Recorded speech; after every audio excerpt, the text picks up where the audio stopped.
first topic I want to talk about really quick before we get into some other things is that I don't like bitch ass niggas. And the reason why I want to start off with that is because game is about helping us learn the rules of manhood. And a lot of times what happens is we don't fully believe in the rules. We don't fully believe in the information. You cannot fear rejection. We got to stand on business out there, meaning that the bitches ain't gonna even fuck with me if they don't think that I'm willing to go the distance behind some shit. everybody in this room, if you had a bitch ass moment, raise your hand. When I say I am, I want you to say a motherfucking man. I am a motherfucking man. Like I said, y'all should have bitches. I'm amazed. It's a struggle for some of y'all. Once you find something that you're into, it comes before everything else. And then even when you deal with a woman who's into you, she has to compete with that thing, whatever the fuck that is, right? Stand up if you believe in fear. Stand up right now. Everybody stand the fuck up.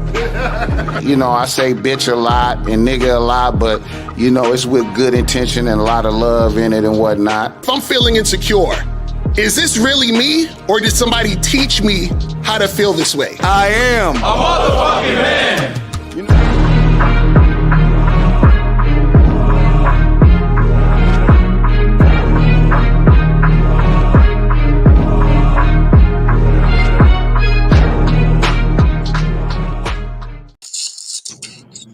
Yo, we back at it. We back at it. Another Saturday. Miles, what's good, bro? Chilling, man. You know, just enjoying life, man. Just taking it easy. You know what it is. What's going on with you, man? Oh, man, hey, man, I'm chilling. I'm grateful. I woke up this morning. Facts. You know, it's, I had to head outside, smoke a cigar, let the sunroof back. Just chilling. 'Cause sometimes, bro, I just get in my car, and when it's sunny, but it's a breeze. Yeah. I like rolling the windows down, turn the music on, and I like to take drives and shit. That's what's up. Yeah, I'm with you on that. Real quick though, Miles. I heard you got some luxury soap you be selling and shit. What's good? Yes, sir. We got that masculine identity natural luxury soap, man. So y'all hit that QR code, please. And yeah, scan the QR code, order your soap. All right. Yeah, man. And go to masculineidentity.com because we got masculineidentity.com and we got masculineidentitymembership.com. We got both URLs, man. So go to masculineidentity.com to get all the products, which includes the luxury soap and all the other soaps and the consultation calls and the membership. Or you could just go straight to Masculine Identity Membership just to get the membership. All right. So yeah, Renee P, shout out to you for always being in the chat. Picking us up. Appreciate you. That's right. I need to gift you something, girl. You know, that later. Dick is a gift. Okay. Shit. Look, real quick, y'all. Real quick. Shout out to Renee P, Duke of Lux, Unique 79 from across the pond. Wicked Scorpion, Troy Scott, Uncle Guns was good, fam. June Sports, the Paul 9559 from Singapore was good with you, fam. Fat John, who else we got up in this bitch? No Data, Scales Fitness, Real Mr. Truth TV. My bad, fam. I need to fuck that up. BD, you know, I can't say the last part, fam. I don't get down like that. And SO, I don't know how to pronounce that. Stuart. You know who the fuck you are. Stuart, yeah. Vasali's Combat Sports and work. Bro, I gotta check out your YouTube channel. It sounds like you got a live YouTube channel with that name and shit. Okay, First Down was good. Rashad Monroe was good with you. All right, what's that? Oh, let me. I just saw it. No, that was not a Cuban cigar. No. I've had Cuban cigars, but I believe here in America you can't buy them, right? Yeah, I don't think America imports Cuban cigars. Right. You got to get them abroad. And if you try to bring them in the country and don't let customs know you got them, it's a problem. You know Cuban cigar, to me, Cuban cigars is more of a taboo thing than that good of a. I mean, there are all types of great cigars, man. Ain't nothing special about no damn Cuban cigar. I mean, don't get me wrong, they're good, but And I think what it is, Miles, is because we don't import them and they're hard to come across. Yeah, they're hard to come by, but don't get if you don't because you done expose yourself because you know if you asking about that, then you don't really smoke cigars like that because there's so many damn great cigars out there. You ain't gotta be no Cuban for it to be good. You know what I'm saying? If you go to a humidor, you know what I'm saying, or a cigar lounge, it's a lot of dope cigars. Exactly. Some more pricier than others, but you know what it is. And I know you know what it is. You've been in humidors and all that cigar lounge. Yeah. And actually been to Cuba. I went on a cigar farm. The one thing I will say about Cuban cigars is that they are very, very smooth. That's one thing that they smoke so easy and they got a mild flavor and they just, they smoke real easy. They're not harsh at all. They're really nice. But, ain't nothing to write home about though. You know what I'm saying? There you go. There y'all have it. There you go. I had one when I was in Jamaica. You know what I'm saying? It was like, and I smoked it. I was like, I had better in America and shit. Yeah, that's what I'm saying. It's good, but come on now. There you go. There you go. So what are we talking about today, man? The type of men women can easily manipulate. Be mindful of the message you convey to women. Real quick, I want guys to pay attention to the last part. Be mindful of the message you convey to women. When myself, Steve, and Mr. 1950, when we do the pineapple show, there's two guys, two typical type of guys, or two types of guys that typically come onto the pineapple show. You have guys that just want to smash, but they say shit to the woman that they think she wants to hear. Right. These are the guys that think they getting over. They're trying to manipulate with the love bomb and shit. I'm gonna tell her what she want to hear, and all that type of shit. Then you have the second guy that comes on, where he really likes the broad. Like he wants to win her affection. It's more than just sex. Like he infatuated with the broad. So he's the people pleaser type. He's the type that's gonna, hey, maybe I can fly you out and we can go to dinner. He's offering to do shit. Right? Now his the way he's coming at it, he's sincere about it. Right. But he's a chump though. so and let me just say this, both guys open themselves up to be used. Right. Right? So when I say the type of men women can easily manipulate, be mindful of the message you convey to women. How you come at women, the things you elect to talk about, how you behave, it sends a message to women loud and clear, right, as to who the fuck you are. Now, I would say this, because Miles, I hear guys complain about women rejecting them all the time. Let me tell y'all something. When a woman rejects you outright and she don't want nothing to do with you, count your fucking blessings. Exactly. Y'all need to count y'all blessings for women who reject you outright and don't want nothing to do with you. Because a female's rejection is God's protection. God damn it! And shout out to Joe Blast. Shout out to my man Joe Blast. He said respect to the brothers with the $5 super chat. So shout out to Joe Blast. Oh, you know what? Yeah, let me snatch that up. Yeah. And Miles, I saw the joint. I'm gonna knock that out in just a second. Oh, you good? Okay, all right, good. Yeah. I'm gonna knock it out. Right. Yeah. Appreciate Joe Blast. Now there's two videos I'm gonna show you guys, right? And then let me just say this. And I'm gonna pass it to Miles. Let me say this. In this YouTube space, guys often complain about women that have no accountability, women that are always using guys. And my thing is, you can easily avoid dealing with women who are going to manipulate you. It's not hard to sidestep that shit. Right. The problem that I find, Miles, is guys want to continue the same reckless behavior without consequences. Right. Because think about it. Why would you complain about women using you for free dates if you're not offering it? Okay? Why would you complain about women being gold diggers if you're not leading with your wallet? Right. All you got to do is stop doing that shit. That's I believe the reason why guys complain about it is because they want to still be able to do those things, because deep down inside, they don't believe they can get a woman to fuck with them, right, unless they do it. So it's almost like a plea to women. Women, I'm going to be a simp and a trick, but don't take advantage of me, though. Let me make it. And it don't work that way. Guys, in a perfect world, it would be dope if you can let chicks spend the night, get couples massages after the second date, and nothing bad happens. Yo, wouldn't that be crazy? Like, that would be a wow. I know you niggas want that shit. Whole different world. It would be a whole different world.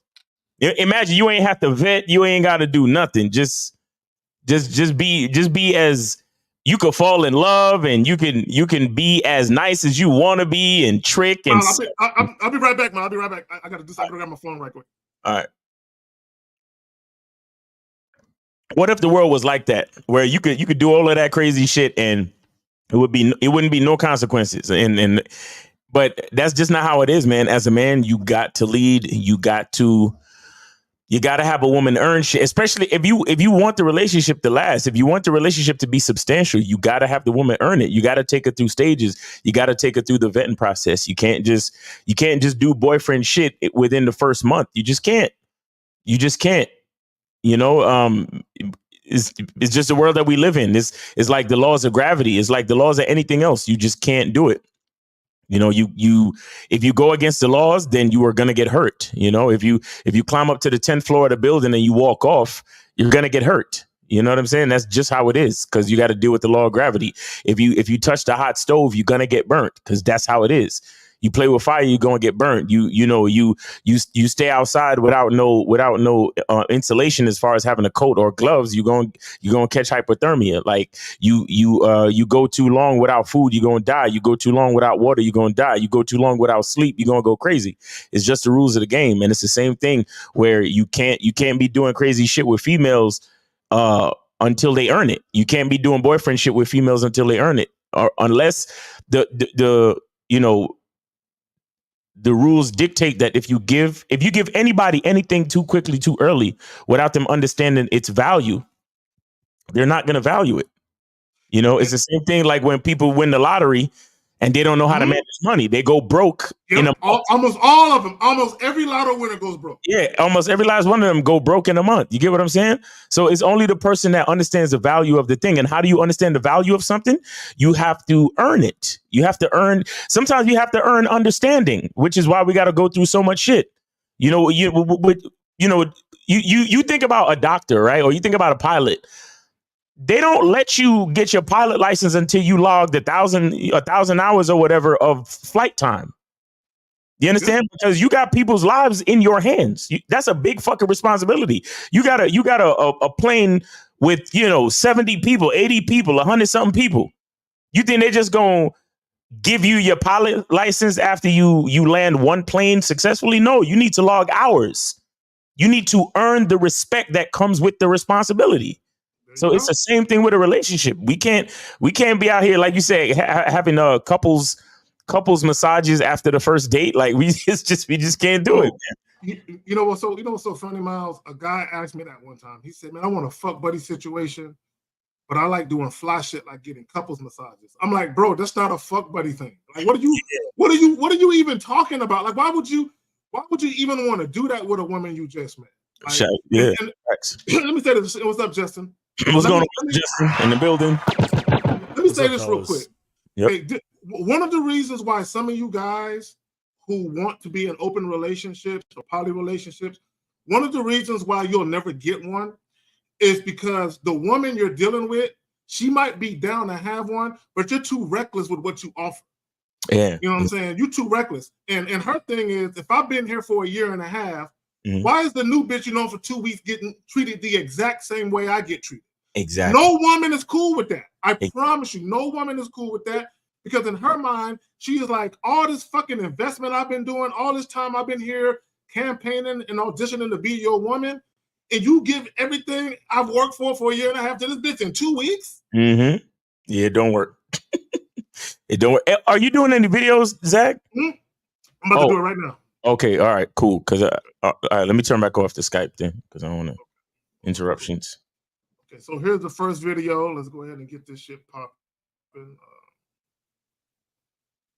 I could be dating David Beckham, right? Who is David Beckham? But if I realize in very few conversations that he's a bit of an idiot, I can tell him I'm here and he believes me, or I can tell him I lost my wallet and he gives me money, or I can tell him I'm with my friends when really I've got another man here and he believes me. David Beckham becomes somebody I don't respect. David Beckham becomes somebody I'll leave on red and won't even reply to his messages. The ability to manipulate a man is something that women are, not all women are intending to do this. We're not intending to do this. A lot of women, majority of women are not intending to do this. But when they meet a man they can do that to, good women filter themselves away from him. If a good woman would see that, even David Beckham is I don't want anything to do with it. It's a bit, he's lost his appeal. It will make only bad women select you. Women are planning is because fundamentally we're still looking for someone to protect us. Yeah? That's how women are designed. Now, if you can't spot how I might be a threat to you and the threats that I'm creating in your life by maybe I'm talking to another man or I'm still selling my body or I'm still doing this, if you can't spot those threats, how can I trust that you would be able to spot the threats when me and you go out and go into new environments? Or how can I trust that when another woman tries to manipulate you, you're going to stand your ground and see through it? I won't be able to relax because you can't protect me. Exactly. Yo, and I want guys to understand, she used the example of David Beckham to basically show you guys, even when you are a wealthy man that women are attracted to that has status, it doesn't matter. Right. You're not safe, right? And that's why she purposely used a guy with name notoriety to show you guys that women don't give a fuck about that shit. Okay, all you got to do is look at Will Smith. You know what I'm saying? Look at how Jada was doing him. Mm-hmm. Yeah, but I bet you anything she's attracted to him. I bet you anything she's attracted to a guy like David Beckham. She pulled him out of her subconscious hat. Oh yeah. Because he's got edge, right? She didn't say Tom Hanks, right? She said David Beckham, you know? Mm-hmm. Yes, sir. Yes, sir. But go on. Okay, no, and I just want guys, because she said, now let me just say this, because she said only bad women will use you. I disagree, okay? And the reason why I disagree is because I believe there are certain women, if they're not attracted to you, they're just not going to deal with you. Then you have other women who are opportunists, meaning they don't necessarily seek to manipulate you, but once they see that you're a weak dude with money and you're generous with it, they'll take that opportunity and be like, you know what? I wasn't going to fuck with this guy, but I think he got some bread. Right. He seemed to be generous with it too. You know what? I'm going to go ahead and fuck with him. So I think some women are opportunistic where they don't necessarily seek. Now, I think there's a small percentage of women that do seek to use men, but I believe overwhelmingly the majority of women, there's a good number of women that don't, and there's women who don't necessarily seek to use men, but if you presented them with an opportunity based on how weak you are, and how flexible you are, I think they will take advantage of you. Mm-hmm. And let me just say this real quick. I agree. And I know you're cool with Fresh Mal, but I got to bring this up. Okay, even with Fresh, right? And I know a little bit about a little bit, but even with him, you know, he basically was love bombing her, and you know, in addition to love bombing her, he was using his money to kind of woo her and basically win her affection. And then, of course, he ran up in her raw, skeeted in her, and he probably thought he was winning because he had this quote-unquote bad bitch he was fucking, and he got the fuck her raw, and he got the skeet. But y'all don't think she was planning? Yeah, look, guys, when a woman you barely know allows you to run up in her raw and skeet in her, she got a plan for you. Okay, I promise you.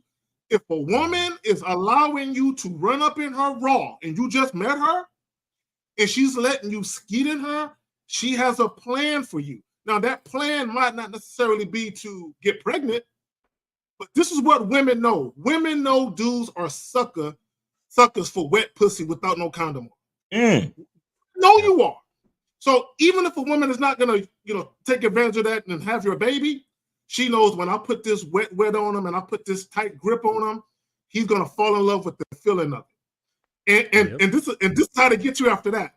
Then they call you and they want to have sex 2, 3, 4 times a week. That's a red flag. Let me say that. Any woman who wants to fuck you 3 or 4 times a week and she just met you, that's a red flag. Definitely. And that's a woman who's using sex to get at you, especially if she letting you hit it raw. Y'all got something y'all want to add? Well, it's something I add all the time about how if you don't have control over these sort of impulses, if you are you're hungry for to getting sex with a woman, that automatically puts her in a position of power over you. Automatically, just by before you even meet women, just the conceptual archetype of women has control over you if you have that strong desire. Now, I'm not saying don't have it at all, right? Like we're men, but if it's guiding your decision making, right? If it's making you choose certain things and think a certain way and behave a certain way and speak a certain way, think a certain way, based on achieving that, you are a puppet. Exactly. Yep, that's a fact. Yeah. That's why we try to tell guys to schedule shit out, man. You got to schedule shit out. You can't let the woman dictate how many times y'all have sex. You know, and a lot of guys, they'll fall victim to that shit because like, oh, she giving it up. Well, shit, I'll take it every time she offering it. And it's like, nah, that's not how it works, bro. That's not how it works. And this is what we always tell you guys: the game is not about the woman. The game is not about the woman, because even if she's like, ooh, I'm trying to fuck Monday, Tuesday, Wednesday, Thursday, it's like, bro, you gotta be like, listen, I could only see you 3 times a month. I could only see you once a week, twice a month, like every couple of weeks. I got a life. I just met you and I have a life. The problem with so many guys is that they're so willing to, bend. And this is what we talk about being flexible. They're so willing to bend and be flexible and start scheduling their life around the woman. And it's like, no, I have my life. I have my schedule. You understand? For example, I got to do this show every Saturday at 1:30. Nothing changes that. You understand? I got to do Real Game No Theory 12 noon on Sunday. Nothing changes that. No pussy, no woman, no nothing is going to change that. You understand? And this is what, so the guys, they are like, oh, Real Game No Theory. Hey, sorry guys, I can't make it because this girl is offering me pussy. So you see what I'm saying? Like it don't make sense. Like you, as a man, you got to have a life before and after. This is why when guys have a certain level of a game, a program, they have an established life and they have knowledge of self. That's why for guys like us, a breakup is not that big of a deal. Like, yeah, you missed a girl and you're disappointed because you're like, damn, I liked her. I wish that could have worked out. But at the same time, it's like, I had a life before, during, and after. So whether or not you stayed in the picture, I still got to go do what the fuck I got to do. So it's like, yeah, on the inside, I'm probably like, damn, that's messed up, man. I wish that could have worked. But at the same time, I got shit to do. I still got a dope ass life to live.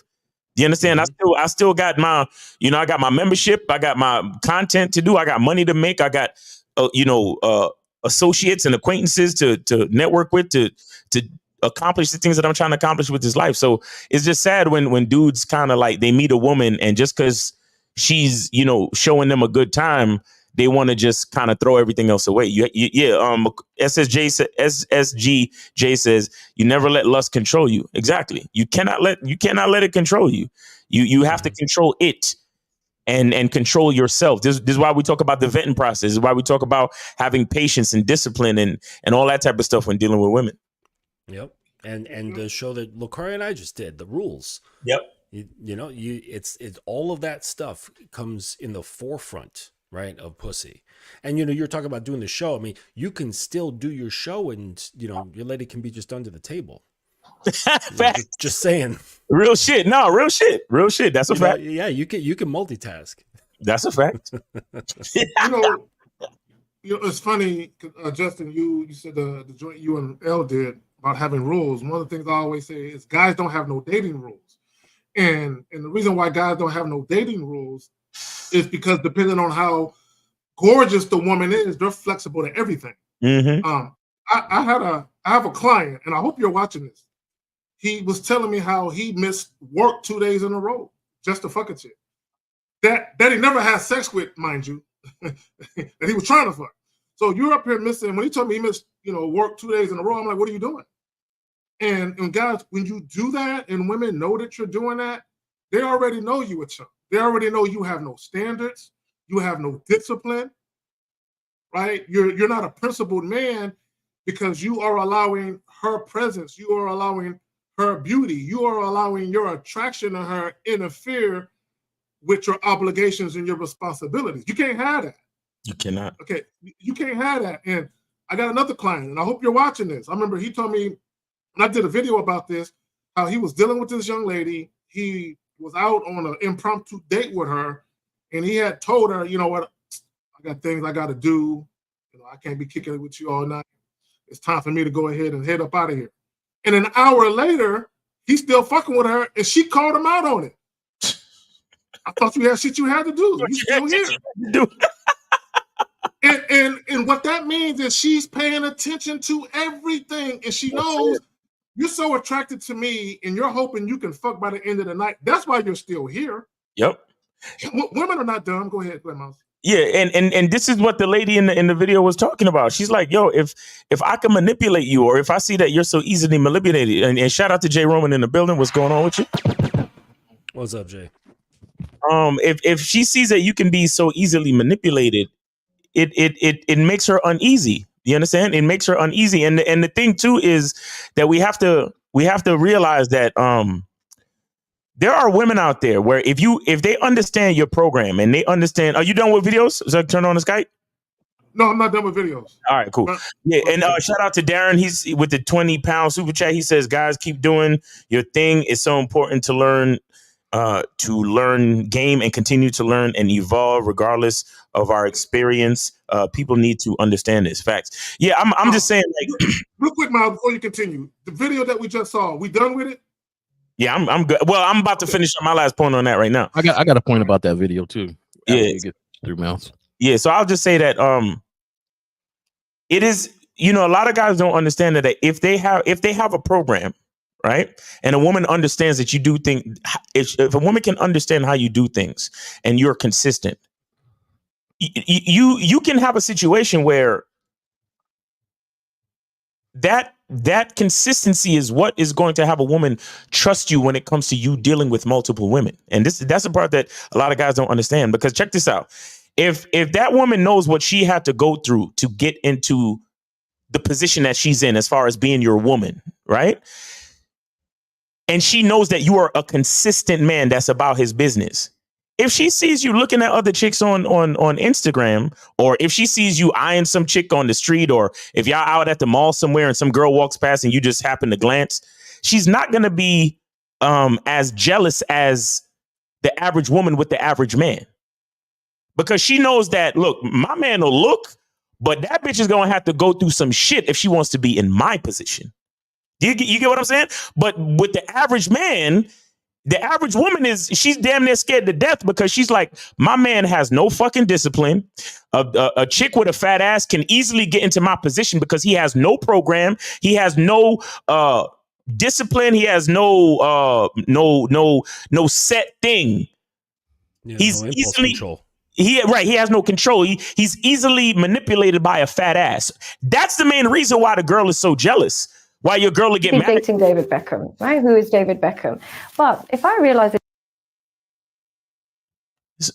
what? Exactly. So go ahead, Jay Roman. No, it's kind of along the same lines that you were thinking. When I was listening to the video, the first thing I liked about it was the fact that she explained the correlation between the thought line on why. Yeah. And even though it's a long connection, that's the connection that she says that women get.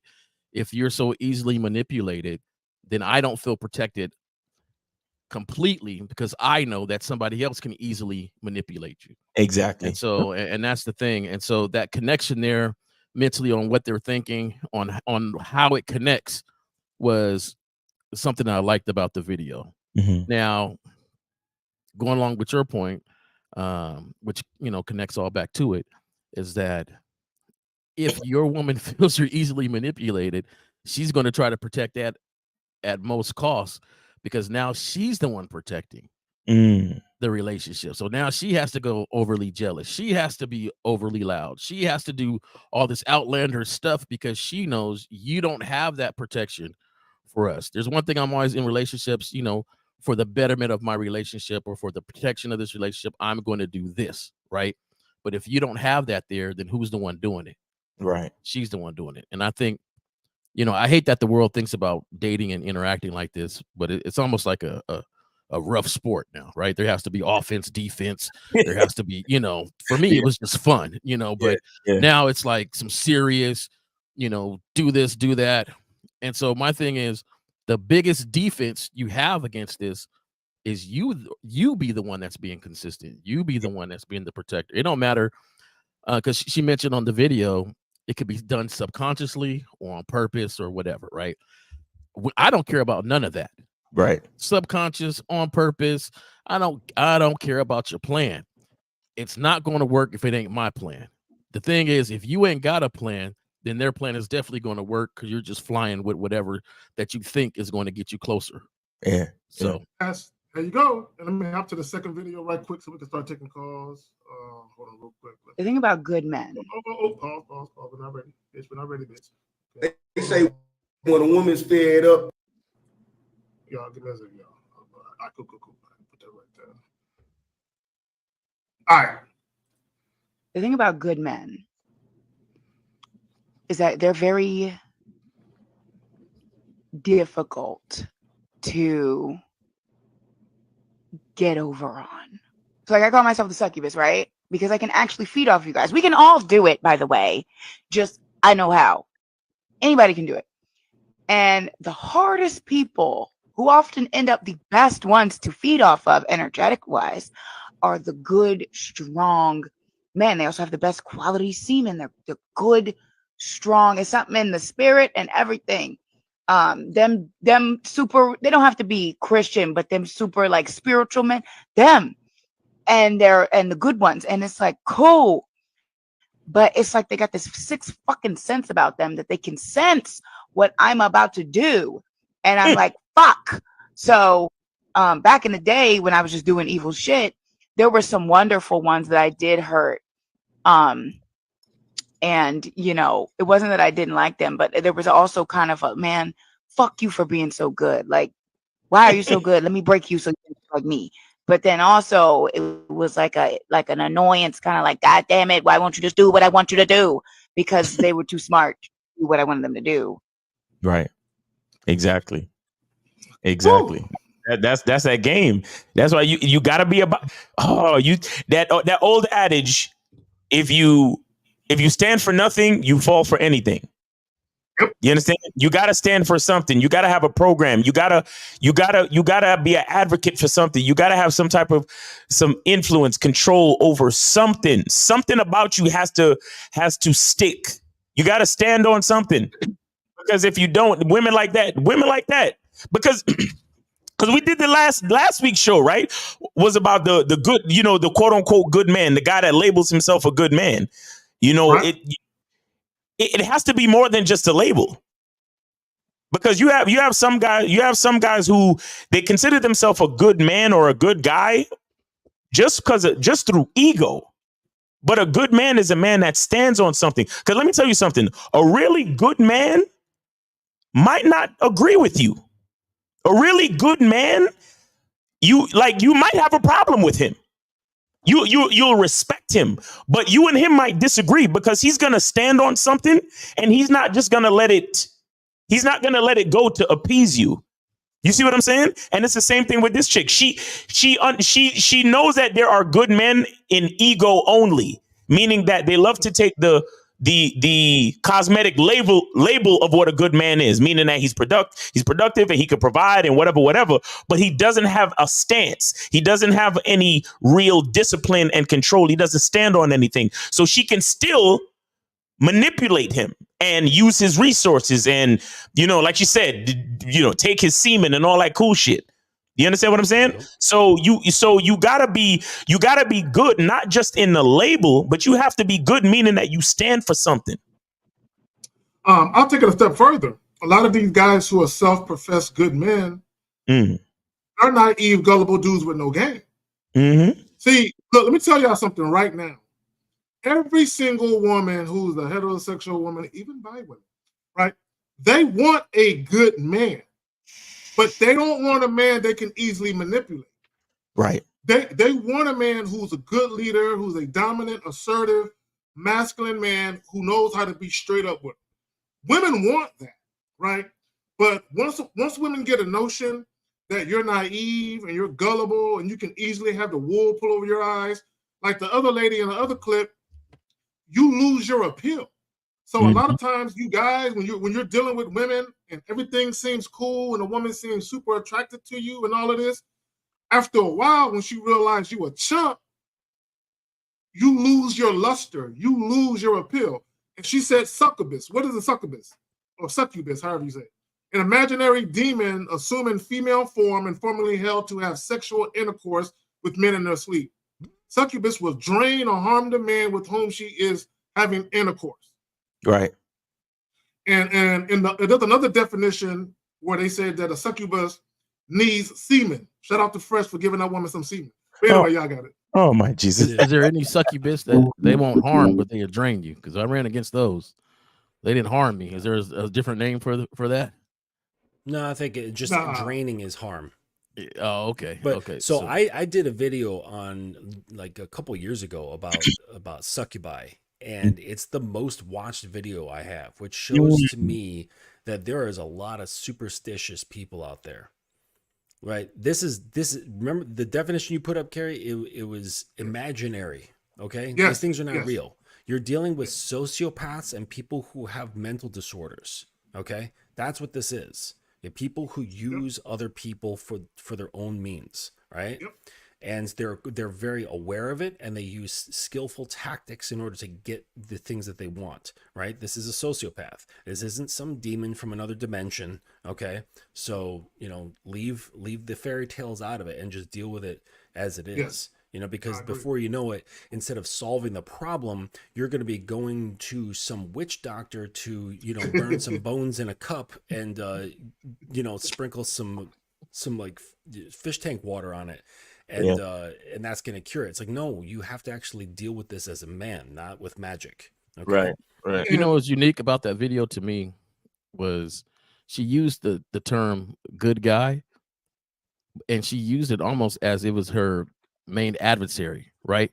She used it in a way that society doesn't use it now, right?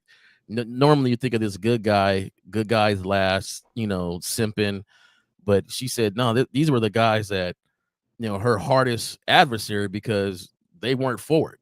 They wouldn't allow her to do what she wanted to do. And I think that's pretty unique on the way she used that term compared to now, how a lot of the good guys who claim they're good guys, who really is just, they would be caught in this succubus sort of world. You know what I'm saying? They would get caught in that because they're trying to appease and try to impress and do all this other stuff, but that's not exactly how she seen it. She said a good guy wasn't falling for it. Exactly. Like, a good guy stopped me at the pass, made her work. You know what it is? Jay Roman? What it boils down to, and to Justin's point, if you can be easily manipulated by a woman's beauty and sex, they got you. That's what it boils down to. Like you said, you can take the fairy tale and all that shit out of it. What it boils down to is you have men that are tender dick dudes with no fucking dick discipline that can be easily controlled with sex. Bottom line. And again, there's two ways that women can control you with sex. They can withhold it, right, and give you the misleading impression that you can fuck. All you got to do is do these things first. Or they can just put it on you and try and fuck you every day of the week. So that way they stay in your physical presence. Because guys, again, I'll say it again. If you're just meeting a woman and she wants to be around you 3 or 4 days out of the week and she just met you, okay, here's a woman, she's using her pussy to gain access to your physical presence. Okay, don't get caught up in because men are egotistical, right, with their penises. Man, I'm putting it on and she can't get enough of me, dog. Now, is it true that some women can become digmatized? Yes. But understand, if a woman's becoming digmatized, put her on fucking restriction, though. She could become digmatized 1 day a week. Don't be fucking her 3 or 4 days a week, 2-3 hours at a time.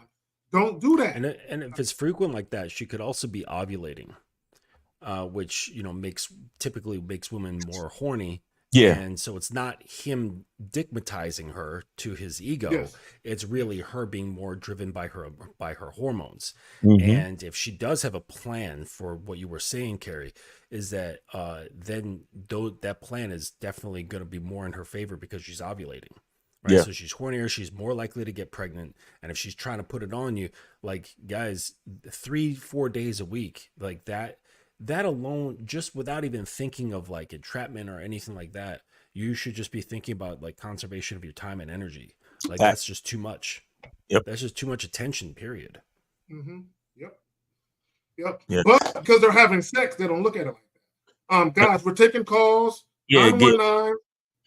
Go ahead, Miles. Yeah, no, the phone lines are open, guys. 919-647-9392. 919-647-9392. The phone lines are open. This is a free call-in show, so go ahead and call in, guys. Where the lines are open and operators are ready to talk to you.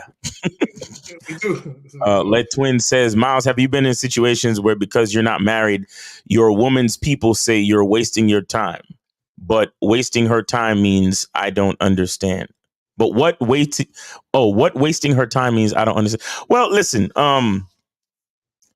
that's based on the opinions of others, right? Some people believe that if you're not married, then whatever relationship you're in is a waste of time. Me personally, I'm here to live the life that I choose to live based on my own design. And for me, marriage is not a thing. Marriage is simply just not a thing for me. I'm about enjoying my life. If a woman wants to enjoy my life with me, then fine. If she takes what her people say over what I say, then we shouldn't be together anyway. You get what I'm saying? So I really don't care what people say. I've had people tell me, "Oh, you're getting the milk for free." And I'm like, I'm not getting nothing for free, because if I'm out here protecting, providing, and giving my time and energy to this woman, she's getting everything she needs from me based on what I'm willing to give. And if she doesn't have my last name or a ring, then so be it. But to me, the commitment that I give, the time, energy, and attention that I give to a woman means more than any institution created by man. You get what I'm saying? So I don't give a fuck about none of that shit. You know what's so funny when they say you're getting the milk for free unless you marry her? Right. I equate that with you're exchanging a lifetime commitment just to have sexual access to a woman. That, to me, that makes no sense.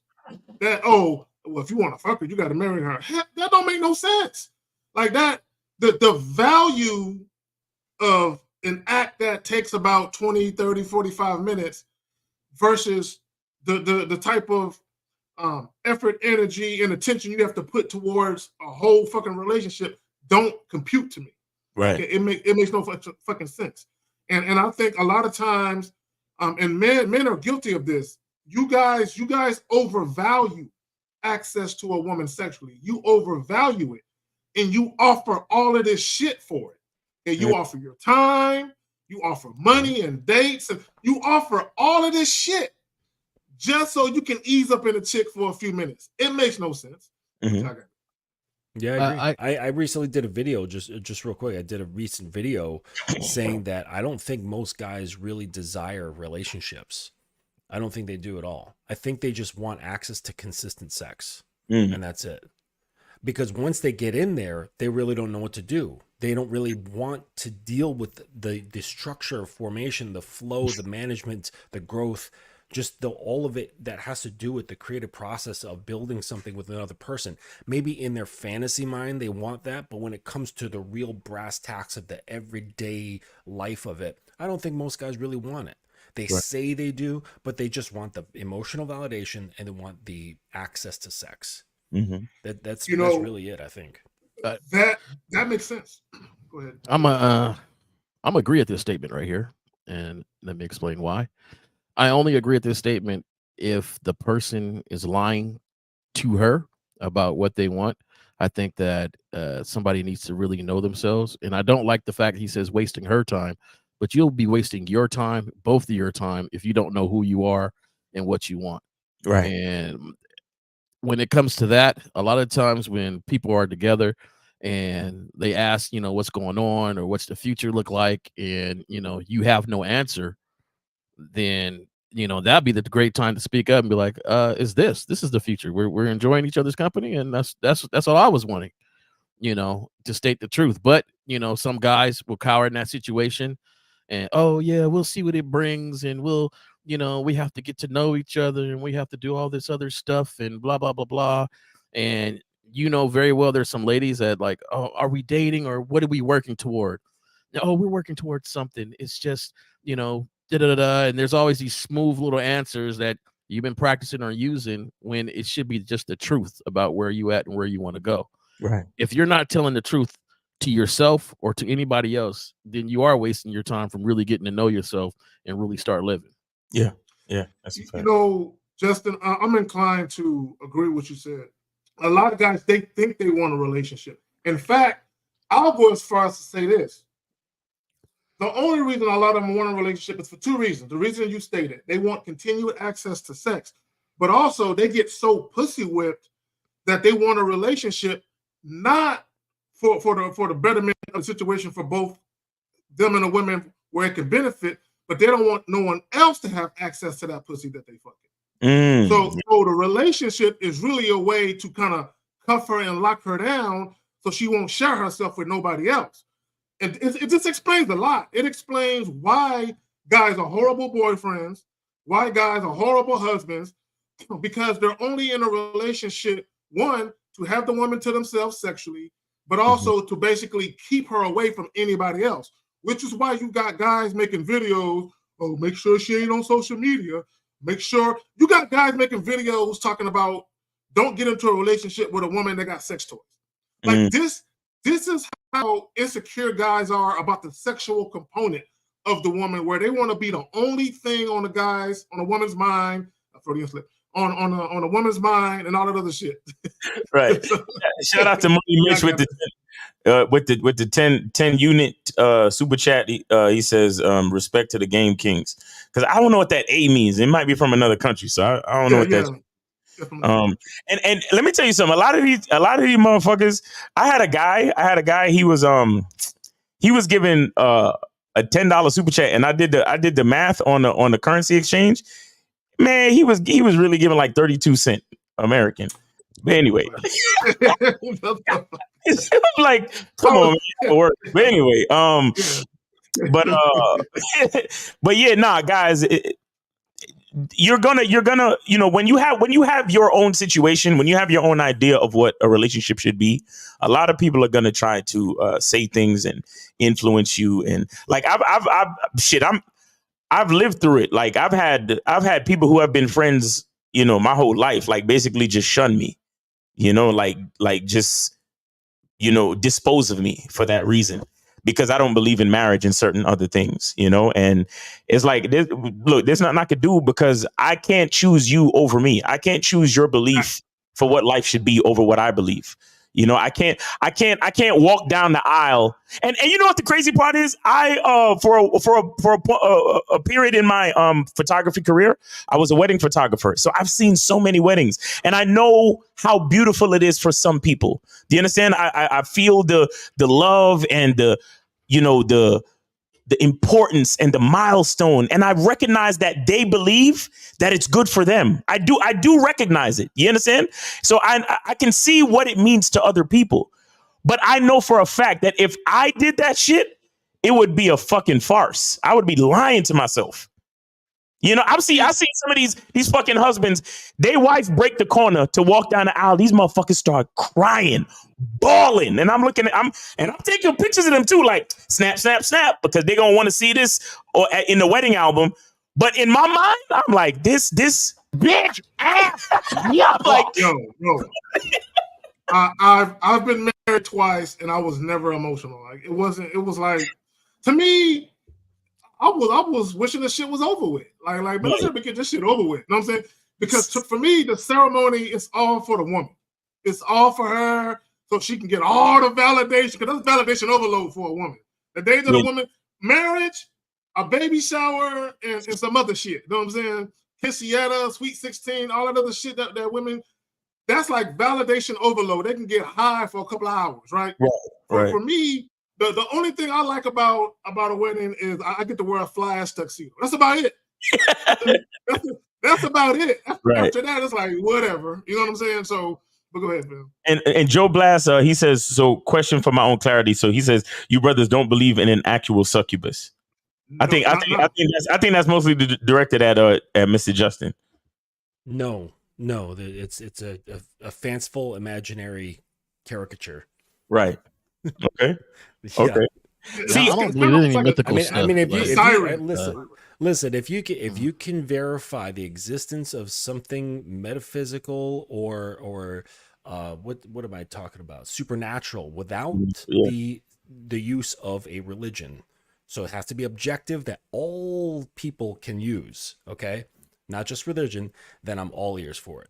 Right. But that's been trying to be done for centuries and no one's come up with anything useful. So there it is. Well, are we gonna call? Yeah, nobody. Yeah, I mean, we ain't getting no calls yet. But I'll say this. I'll say that a lot of mythical creatures and most stories in the Bible or even like Greek mythologies have been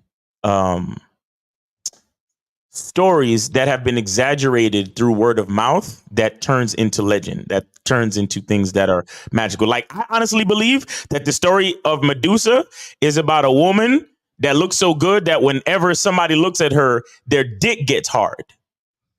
Like, that's what I believe. That makes sense. In the reality of the story of Medusa, she probably had long hair, and whenever men looked at her, their dick got hard because she was just that attractive. And so they called her Medusa, and any man that looks at her turns to stone. But what they really meant was he got rock hard looking at Medusa. You get what I'm saying? But then you got to remember, we didn't have all this connectivity, right? So if the actual situation happened in somewhere in ancient Greece and the story has been told and retold and added on, and somebody was drunk when he told the story and he added on to that story, and the story goes from Greece all the way to Italy somewhere 20 years later, the story's gonna go from, so this bitch, she was so fucking bad, when any man looked at her, their dick got hard. And then by the time it gets to Italy 20 years later, or the Roman Empire 50 years later, the story is gonna be, the story of Medusa, she had hair of snakes, and when any man looked at her, they turned to stone. You get what I'm saying? So I'm thinking that a lot of the mythology and even the idea of a succubus goes to the fact, and hold on 1 second, 954, hold on 1 second. I think the story of the succubus goes to the fact that women, like I always say, women are out for their survival. Women are here to secure resources from men.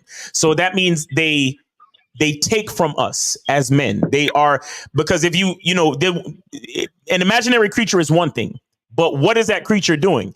That creature is sucking the energy from the man that is weak, and that the man that is immature and has no control, like we've been talking about. So in that way, she's a succubus, but in real life terms, if you get what I'm saying. I feel like back then that was the guy's excuse, right? His homies came over and was like, "Man, you was rich. Now you're desolate.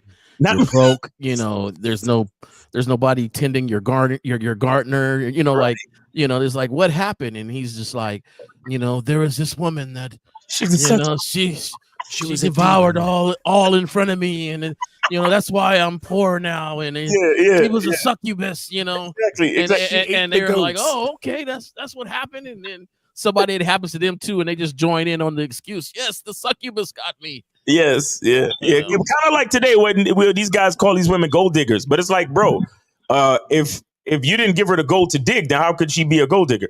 But exactly. But let's take the call. Let's go. 954. You're on live with the Manhood is a Skill Set Show. We got Mr. Justin, J. Roman, Miles, and your host K. Zaggin. What's going on with you? Name, age, city. What's going on? What's cracking? It's Big Willie. Willard, what's going on with you, bro? It's been a minute, man. How you been? Mr. Tijuana Street Tacos himself. What country are you in now? No, man, passport bros done fucked the game up, man. I'm American now, man. Oh, you gave up and came back to America? So Willard, are you representing the soft guy era now? You know how y'all be changing teams and shit. No, man. That's some bullshit right there. But I wanted to get at Zag right quick for some shit he said the other day. Just remind us of your age real quick. 30. 30. All right, go ahead, brother. All right. Zag was saying that if a guy asks a woman, so what are you looking for? He's trying to be a chameleon and, you know what I'm saying, backdoor his way into the pussy. I have to disagree on that. Okay, How's that been working for you? Cool. So if you ask a woman what is she looking for, what is your reasoning for that? I'm trying to see if she's trying to. I'm trying to see if we are compatible / if she's just trying to waste a motherfucker's time. Okay, really now? So you know, I'll say at least 4 out of 10. Okay, go ahead. No, you know, one way to do that is just provide the woman with instructions, direct her where you want the interaction to go, and see if she follows you. That's all you got to do. That's all you got to do. Because my thing is okay. So let's go with what you're saying. So if guys are out here asking women, what do you want? What are you into? What are your hobbies? To me, how I take that is, 1, you don't know how to talk to women. That's 1. 2, you're looking easy way to get at her. Okay, without actually leading the interaction where you want it to go. It's almost like you're tempering your words and you're tiptoeing around what you really want to say because you don't want to run her off. If a guy is asking a woman what she likes to do for fun, then I agree with you, because as you said, he's trying to acquiesce to what she likes and he's trying to provide that. I agree with you on that. Give me an example then of what you of this what you're talking about. Give me an example. Okay. From this is my personal experiences. I'll say at least 4 out of 10 women, when I ask them what they're looking for, they'll say friends. So I'm like, all right, I'm not going for that bullshit. I'm like, what do you mean by friends?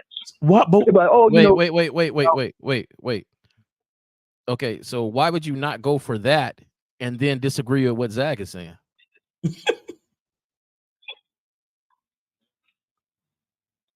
She's trying to lead the motherfucker on. Right. So my thing is this: Zach is saying there ain't no need to even ask that question, but you steadily ask it. You realize your answer is not really conducive to us continuing or not continuing or whatever. Like you said, you just forget that BS. But then you steadily ask the question that you're going to forget as BS. So why even ask the question? There's not really much of a difference. Then why waste your time in asking the question? So would you rather just hit up a woman and say, hey, do you want to fuck? Well, yeah, that's how I get to it quicker. I mean, if that's what you want to do. Actually, caller, you don't really say, do you want to fuck? You let her know, hey, here's what I'm trying to do. That's what you say. You say, hey, lady, this is what I'm trying to do. Are you trying to do it with me? You understand? So you paint a picture for her. You don't ask her what the fuck she trying to do. Like, that's the problem with most of you guys. You make it about the woman so much. And that's assertive language. See, I'm not assertive, but passive. That's passive when you're asking women what they want to do. If you are a dominant, assertive individual, you're going to tell a woman what you're trying to do, and you're going to have her respond to that. Like Willard, if I go up to one, I'm like, look, my name is Carrie. What's your name? Tell me her name. Look, I'm going to be straight up with you. I'm looking for a new lover, and you just my type. I'm not asking her. I'm making a statement, and she can either say, "Oh hell no, I ain't with it," or "Oh, so you looking for a new lover?" All right, then let the conversation commence then. But either way, I'm gonna have her respond to me instead of me asking her a bunch of fucking questions. You can care less about. I just don't understand why you guys continue to do something. You get the results that's not like. Don't we learn from everything that we do?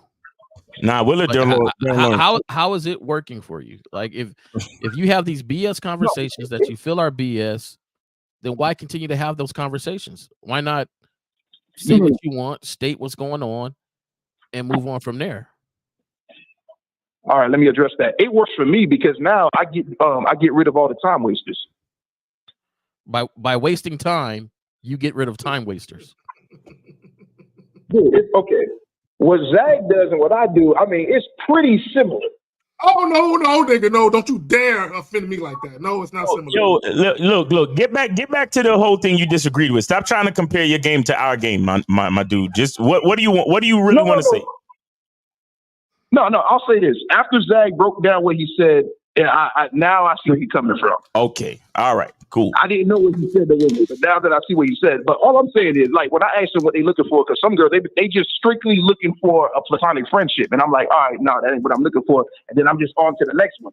Oh, but Willard, if you tap a woman on her shoulder in a grocery line and say, "Ma'am, what are you looking for?" Bro, you haven't had enough of a conversation with her to get her to visualize something. Like that's not the move. I wouldn't do that. No, I only do that on online dating. Online dating, I'll ask that, but in person is different. All right, Willard, we appreciate you. Got any other questions before we let you go?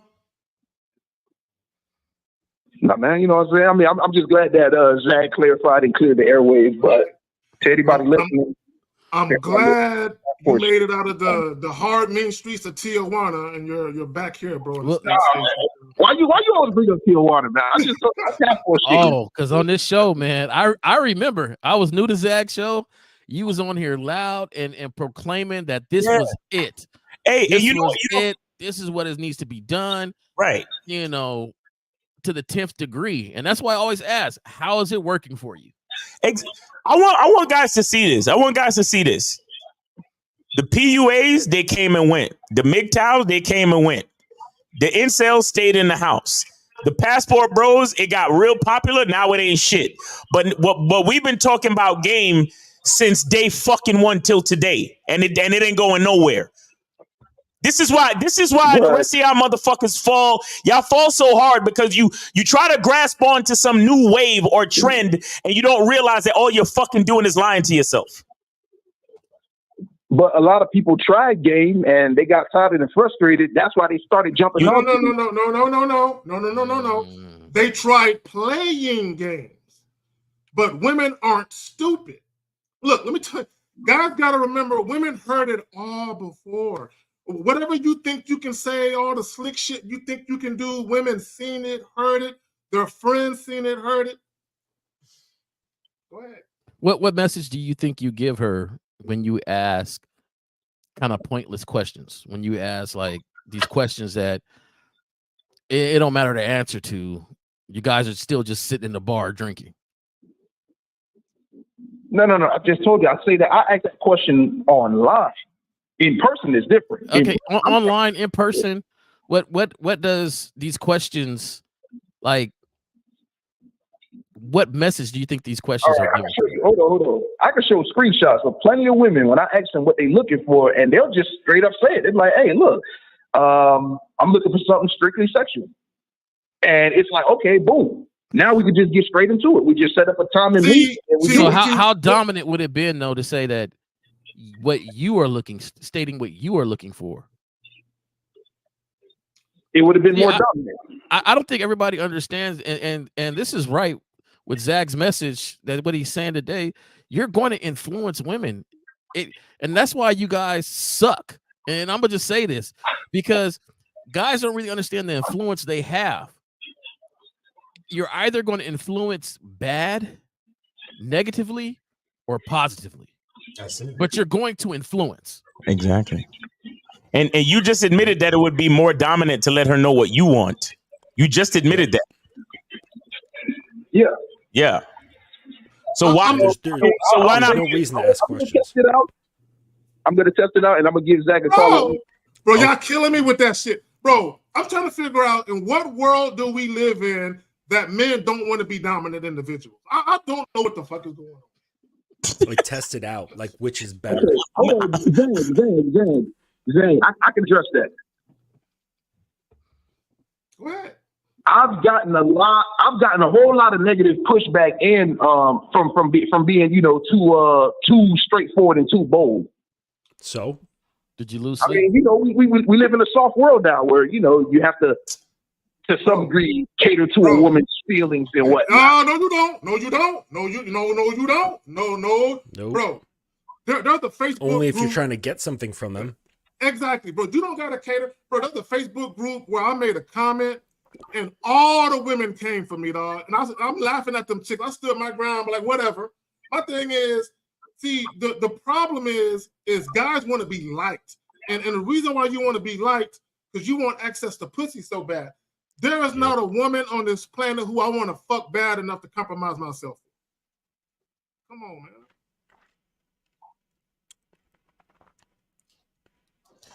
All right, Willard. We appreciate you, bro. We appreciate you for being flexible and bending your personality. Here you go. Bending your personality to appease the woman, so you won't get any pushback. Welcome back. Welcome back. We appreciate you, brother. All right. You always got to come with the back end, man. But all right, man. It was a good talk. All right, take it easy, brother. All right, we got 718. I just want to say is that as it relates to the title, that's exactly what the ease of manipulation comes from an instability when it comes to your character and identity. Masculine identity. That's right. When it's undefined, when it's just generic and it can flow and shift and change to whatever she's doing, then you can then be easily manipulated. Exactly. It's just plain as day. But Justin, even with caller, give us just a moment. Even with what he was saying online when he asked the women what he want, what they want.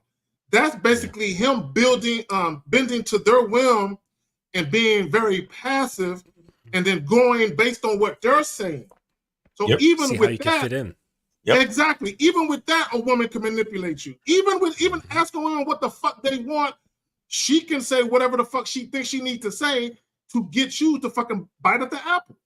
Exactly. So one day I got into like looking into the word mistress.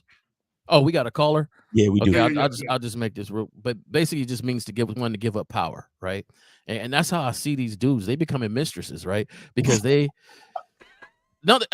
just simple because they just give up their power, right? Yes. To the mistress. That's what and they automatically do it. They just give it up. They just, I know you see me as a powerful being, but from the first get-go, I'm going to let you know I'm not. I want to know what you're thinking. Right. Tell me now how I can be more alike for you. And it's just like, yo, that ain't how it's supposed to be. How can I align with you? You were born with the power, but you're finding new and newer ways just to give it up. Give it up. Real quick, Dave G with the 5. Willard is still looking at game as if it's a theory. That's true. All right, let's go ahead and get the caller field. All right, 718, you are online with the Manhood is a Skill Set Show. Name, age, city. How can we help you? Miles, Dragon, and the rest of y'all. It's Moses, man. Moses, what's going on with you, man? What's going on? How you been, bro? My name is Jay Roman, Moses. Jay Roman. Oh, yeah. How you doing? Appreciate it. All right, man. Yeah. Listen, I'm trying to figure out how to say this correctly. Manipulation tactics. Let me tell you something. It's something that I understand. Y'all talked about manipulation a lot, but let me tell you how this before I got on a Bad Boys membership and know who y'all was, how this manipulation tactic happened, and this is something y'all never mentioned before. What happened was with me, and I notice I'm talking about me. What happened was, I was one of those guys. Not only was my game sucked, but what happened was, guys used to make fun of me like, yo, why you being direct with women? You just lost a baddie, bro. You know what I'm saying? You got to spend more time with her, bro. You got to be indirect. You got to do all this, do all that. And then because I kept hearing that over and over again, and then what happened was that for some reason, long story short, that became normal to me. And then, what happened was, and that's how, and I was like, okay, maybe what those guys are saying correct. Let me try it that way. And then look why, and then that's how women used to manipulate me. You understand? And then I used to allow that become normal. Right. You understand? So, and then I met y'all. Yeah, there's guys who still make fun of me, but just last week, look what happened. Just this past Sunday, I hit up a chick to try to meet, to try to get sex popping. And she was like, nah, I'm good. I'll have to pass on that. I appreciate you being honest. I said, okay, cool, take care. And then, you know, there was guys used to making fun of me. They was like, yo, man, why you got wrecked? I'm like, listen, you don't care about wasting your time. But how this chick would have came over my house, right? Would have probably came 45 minutes over my house and then used that against me. And the next thing you know, I wouldn't have got sex. So I would have wasted my time for nothing. So maybe, and I told guys, listen, maybe you love wasting time. Right. But when I like me, I'm busy. I have a program. I can only fit women this time. Right. She was free this time. But the thing is, she didn't want to do what I want to do. Right. Moses. This is just me, fam. I gotta say this. Number one, can't no man alive make fun of me. You know what I'm saying? That's one. I don't give a fuck about no one's opinion bad enough for me to even look at it like that.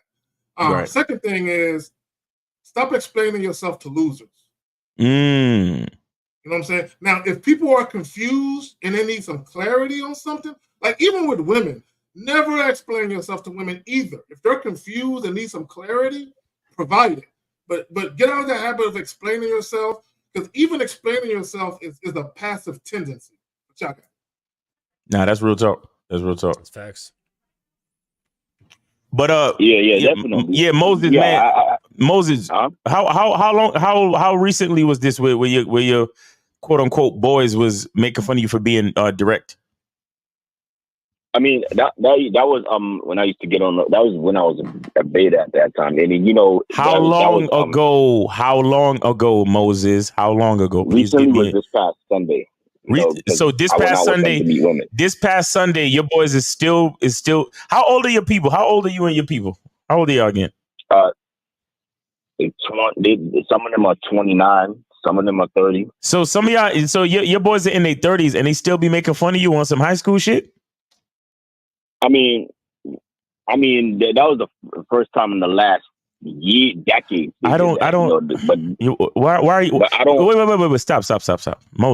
Moses, are you actually sitting here making excuses for them, as if Nope. the fact that it was the first time in a long time makes it any better? Do you even hear yourself? You sound as if you are defending the fact that they're saying these type of things to you. Like, oh, well, you know, they haven't done it in a long time. It was just this past Sunday, and it's been a long time since they did it, since last Sunday. So what, the fact that it's few and far in between makes it better? Is that what you're saying? No, I'm not saying that at all. So why even say it then? Why even say it? Don't you understand what I'm saying to you, bro? You and your partners are 30 years old, and y'all still shitting on each other for striking out with a bitch, as if her saying no means anything. For value. What are you, Moses? What are you still doing hanging out with these type of losers, bro? No, I wasn't hanging out with them. I was at the spot and they happened to be there. You just said you went out with them to fuck with chicks. That's what you just said. No, I meant to say they happened to be at the spot that I go to. So why do you go to that spot? You in New York. There's a million fucking spots in New York. You gotta go to that one? No, this is a different spot I went to. Moses, it's been too long. You've been on the Bad Boy membership for too fucking long. You and your peoples is 30 fucking years old, bro. And y'all still sounding like weak motherfuckers in high school. What are we talking about? No, I don't hang out with them. You know what I'm saying? Moses, man. This is Jay Roman. This is one of the others. Okay, there's Justin and Jay Roman, along with Miles and Kay Zagan. Okay, so I'm gonna tell you like this, man. It's one of the rest. I got a big group of fellas that we've been hanging out since high school, some junior high, and we got a lot of inside jokes and we rag on each other all the time, right? But at some point, you got to bring a maturity. Now, we're all grown now. So the maturity level of the group has grown. And we still talk about each other, but, none of us care. So it ain't like it's going to make a show. I'm not going to call nobody on a Saturday talking about they made fun of me, right? Because I don't care. No. So my thing is this. It's like you got some homies that you kick it around with, for a long time. So be it. Those your boys. Those your cats. Like, hey, you ain't got to defend them, but you ain't got to put them down either. They just who they are. The thing is, you'll be surprised in the group when somebody brings a new level of maturity from something they learned, right? So at some point, we all started owning homes, and then people was like, "Hey, did you know you need to drain your water heater every year so it lasts longer?" You know, and this is how you do it. And now, next to the twerking video, we get a water heater video, right? That's being sent or something. And next to that, we get a financial video that's getting sent, and then we get a story about news and politics, and it's changed. Yeah, you can be the change in your group, but you just have to stick with it. And I can tell you don't stick with it because Miles ain't your homie, and he didn't got you twisted up a couple times. No, I don't hang out, but I do hang out. We went there, we didn't go there. So I mean, you just got to bring the maturity to your group, man. And it's we all go through it. Boys are boys, man. They're gonna talk about the shoes you wear, down to the shoestrings, down to your eye, what your eye look like. Like it don't matter. You know, fellas can get on you, but the thing is, your group gotta mature. You gotta bring it. And so when they say, "Hey, hey, you struck out?" Yeah, I did. But you know, so what?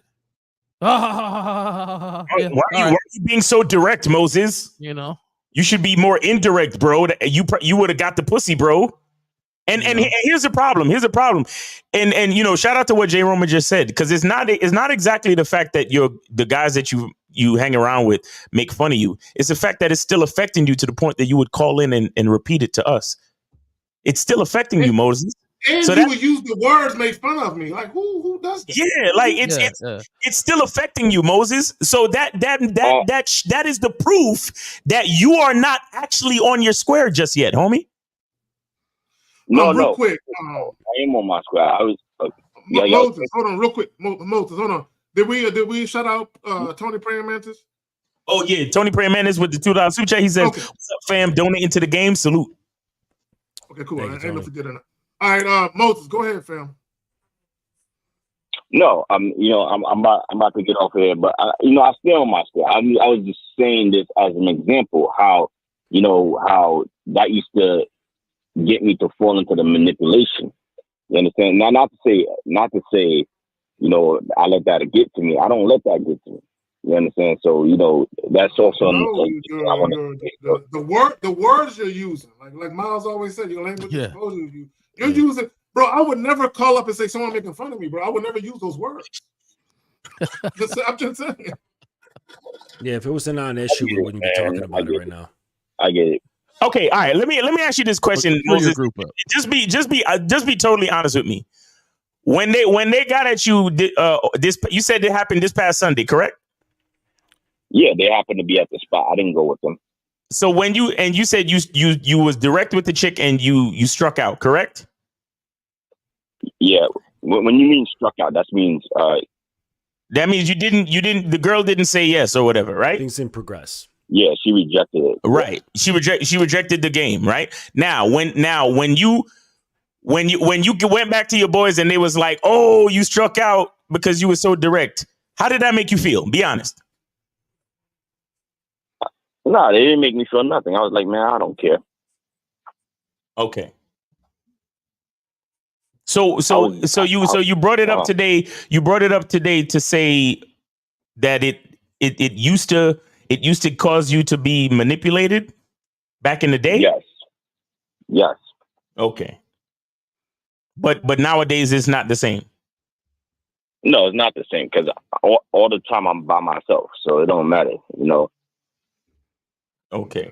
Well, look, man, I'm not some cats are, I enjoy my friends, dog, and in this world, to have true homies, the ones I can call 3 a.m. that I know get up and come. I got some dogs like that, and we done kicked it and stuff, but we all believe different things, and like you got to accept your homies for who they are. But I'll tell you, the better you are on your square, as an example, they might not listen to it directly, but indirectly, when they're somewhere, you'll start to notice that new information changes the group. New styles, stuff changes the group. So it's not about you separating yourself unless they just, you'll have to determine what type of behavior would definitely separate you from somebody. But it's also about you being who you are, no matter what's around you. That's including people you know and people you don't know. and my you'll be thing surprised. is, I don't have homies that I clown simply because a woman told them no. Like, well, yeah, that's that don't make no sense to me. You know that she told you no. Like who? That's some child. Even when I was a teenager, I didn't do that shit. You know what I'm saying? Like That's everybody right. get told no. Like, come on now. Justin, you want the floor because I know you got to get rid of Belton a little bit. Oh yeah, like I mean, we covered it all like with this call. Appreciate you calling in, Moses, but I do need to get going. All right. So I just wanted to wish you guys a fantastic afternoon. Enjoy your weekend, chat. Thank you for coming through. Appreciate you guys. And if you want to check me out, go to the dominancecademy.com. All right. Just Appreciate you coming through, fam. Take it easy. All right, take it Everybody easy. do well. All right, go ahead, Moses. You got the floor, man. You gotta choose better dudes to hang around with, though. I'm just letting you know. Yeah, I always go out by myself. You know, I was just saying, you know, I just happened because they just happened to be there. So you know, that I was just saying that as an example how I used to feel back then. You understand? But this is then, you know. So, I realize when you are direct, women can't manipulate you. Right. And waste your time because I remember I did a YouTube video talking about manipulation, how women will buy you things just so she could get back more from you. That's well, again, and I think Lucario talked about it a few days ago. Here's the thing, right? Women will use sex, and they'll use, you know, sometimes they'll buy you shit right away. You know what I'm saying? The bottom line is this: if you dictate the pace and flow of everything, you can spot all of that shit. Right? But when you're too influenced by what the woman is doing, then you can easily get sucked up into that bullshit. And being direct does work 100% of the time. Because what you're going to do is, the moment you're direct, you're going to get the woman to reveal how she views you. She either going to fuck with you or she not. You know what I'm saying? It's when you're indirect and you're passive that you give that gray area for a woman who has designs to manipulate you for her to operate. You know what I'm saying? So come on, man. That's why guys, hey man, you can't be direct with every woman because some women are different. Man, I don't give a fuck about her being different. And let me just say this about that. The mere fact that guys will say you got to be different because women are different, that speaks volumes of why masculinity has been watered down to the degree it has been watered down to, because there's no consistency in manhood. Okay? So what women are different? You stay the same. You stay the same. How in the fuck are you going to be a consistent, reliable, dependable leader when you're flexible to the bitch? Right. Y'all got it. Exactly. Yeah, and another thing is, you know, I like there's times when I watch exactly when you do the Pineapple Show with Steve the Dean in 1950. I think the girl's name is Melly, correct? Who's the host of the show, correct? Yeah. Steve the Dean showed the part where this girl is lying actually, because Steve the Dean shows the video where she was talking about women really love masculine men, and then when she does the Pineapple Show and a man was to be true, she pineapples them right away. You know, so that shows that, you know, women don't lie, women don't tell the truth. You know, you just only way. Well, here's the thing with the Pineapple Show. People got to remember that it's a show. It's for entertainment, right? So, like, even, you know, she got a problem with us. You know what I'm saying? Because some of the guys that rock with us went on her show and they took cues from what we was telling them to do, and she don't like that because it fucks with the entertainment value of her show. But Melly knows, she knows that a lot of those guys who call in, that they chumps. You know what I'm saying? She know this, but she can't come out and say that because it will prevent other chumps from calling in later. But y'all got it, man. Yeah, definitely, man. I just wanted to say that, man. That was a great call. You know, it's been a long time since I called in. I got a question for you, real quick, Moses. I got a question for you. Do you have any friends that don't say dumb shit like that? Yeah. I would suggest that you start hanging out more with them and leave them other fucking jokesters alone. Personally. Yeah, because like y'all about to be 30 years old, bro. Like, come on, bro. We gotta do better. Like, we about to be 30 years old, bro. Like when that shit don't even make like what? Like, man, I'm so mad. I'm so mad because like there was like just an age, and to be honest with you, because I hung out with me and Lucaria. We had like a group of friends. We used to go out and holler at chicks. You know, we never ever made fun of each other. That's what I'm saying. In the number ever. From day one. It was like, okay, what happened, bro? Yeah, you know, she said she had a boyfriend. All right, cool. What'd you say to her? Oh, well, I said this and that. All right, well, maybe on the next one. We always gave each other like encouragement for the next one, bro. Always. I don't know why it was like that, but all of us was like, we was just always on that level where it's like, it doesn't make sense for me to make fun of you for that, bro, at all. Miles, you know what else? We tried to help niggas get some ass. Niggas that was struggling, we tried to help niggas get some ass. You see two bitches over there? All right, me and you, let's go over there real quick. I'll talk to which one you want. Which one you want, bro? Yeah, I want the red bone. All right, holla at the red bone. I'll holla at the dark skin one. I'll take her attention for you, or I'll be your wingman or whatever. We not bro, from the time we was in high school, bro, we never ever was like, yeah, you got, she told you no, nigga, you ain't get the number. Never. Bro, and even Miles, if I was smashing a chick and a homie didn't have a chick, I'm looking at her like, he kind of lonely over there. Nah, Carrie, I ain't fucking him. Nigga, I tried, bro. I'll just talk to you in a couple minutes. Now we did all the above. Like we would talk about you, but it wouldn't be because she turned you down. It's because your breath stank or your shoe game was raw. Like it wouldn't be like just because she turned you down. Like, oh, she turned you down. You know what? It'd be like, dog, your breath kind of funky right now. Maybe it's that big old yellow shirt you wearing. Like, you know, we would tease each other with those sort of thing, but the teasing would have happened no matter if she was there or not. Exactly. You know what I'm saying? So, you know, there's a difference between that or they're actually laughing at you because she shot you down. Yo, that's the I never understood that shit, bro. Know, that's because I'll send somebody over there quick. Like, hey, I don't think I'm her type, but you know, she was looking at cats that look like you, bro. You might want to, you know, get on that. Like it's Moses. It was no sweat. So Moses, get if you gonna fuck with, if you gonna like hang out with dudes, man, get better friends. That's all I'm saying, bro. That's all I'm saying.